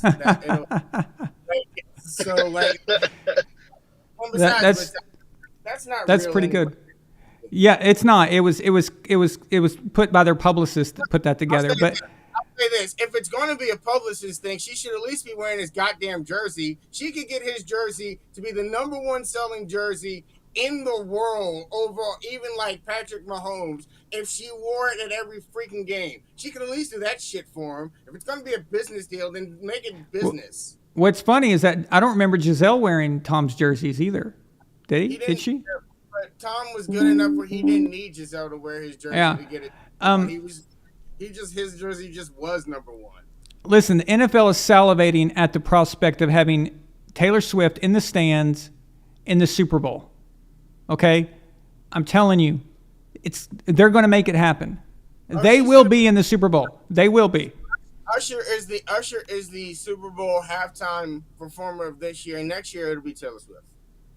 Yeah, that's probably what they're working on anyway. So they're probably already working that out. But they asked her before, but she was re-recording all her albums. Like they asked her like 2 or 3 years ago or something, but she was working on re-recording all of her albums. I honestly can't name a song by her, but okay. But that's not my thing. All right. All right, guys. Thanks for calling. I'm going to get off here. So. No problem. It's nice talking to you guys again. This was fun. Oh, yeah. Nice talking. All right, guys. Bye. Thank you so much.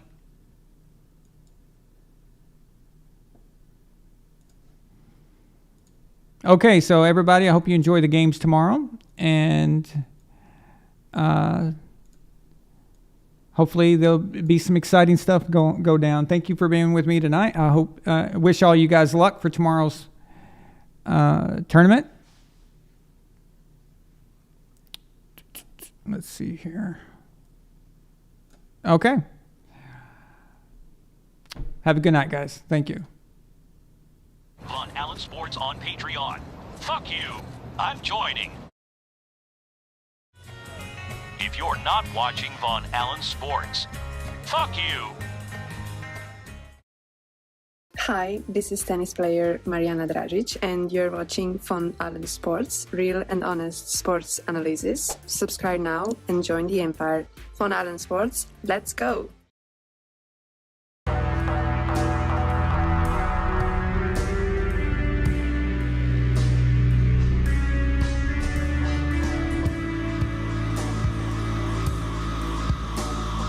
Von Allen Sports.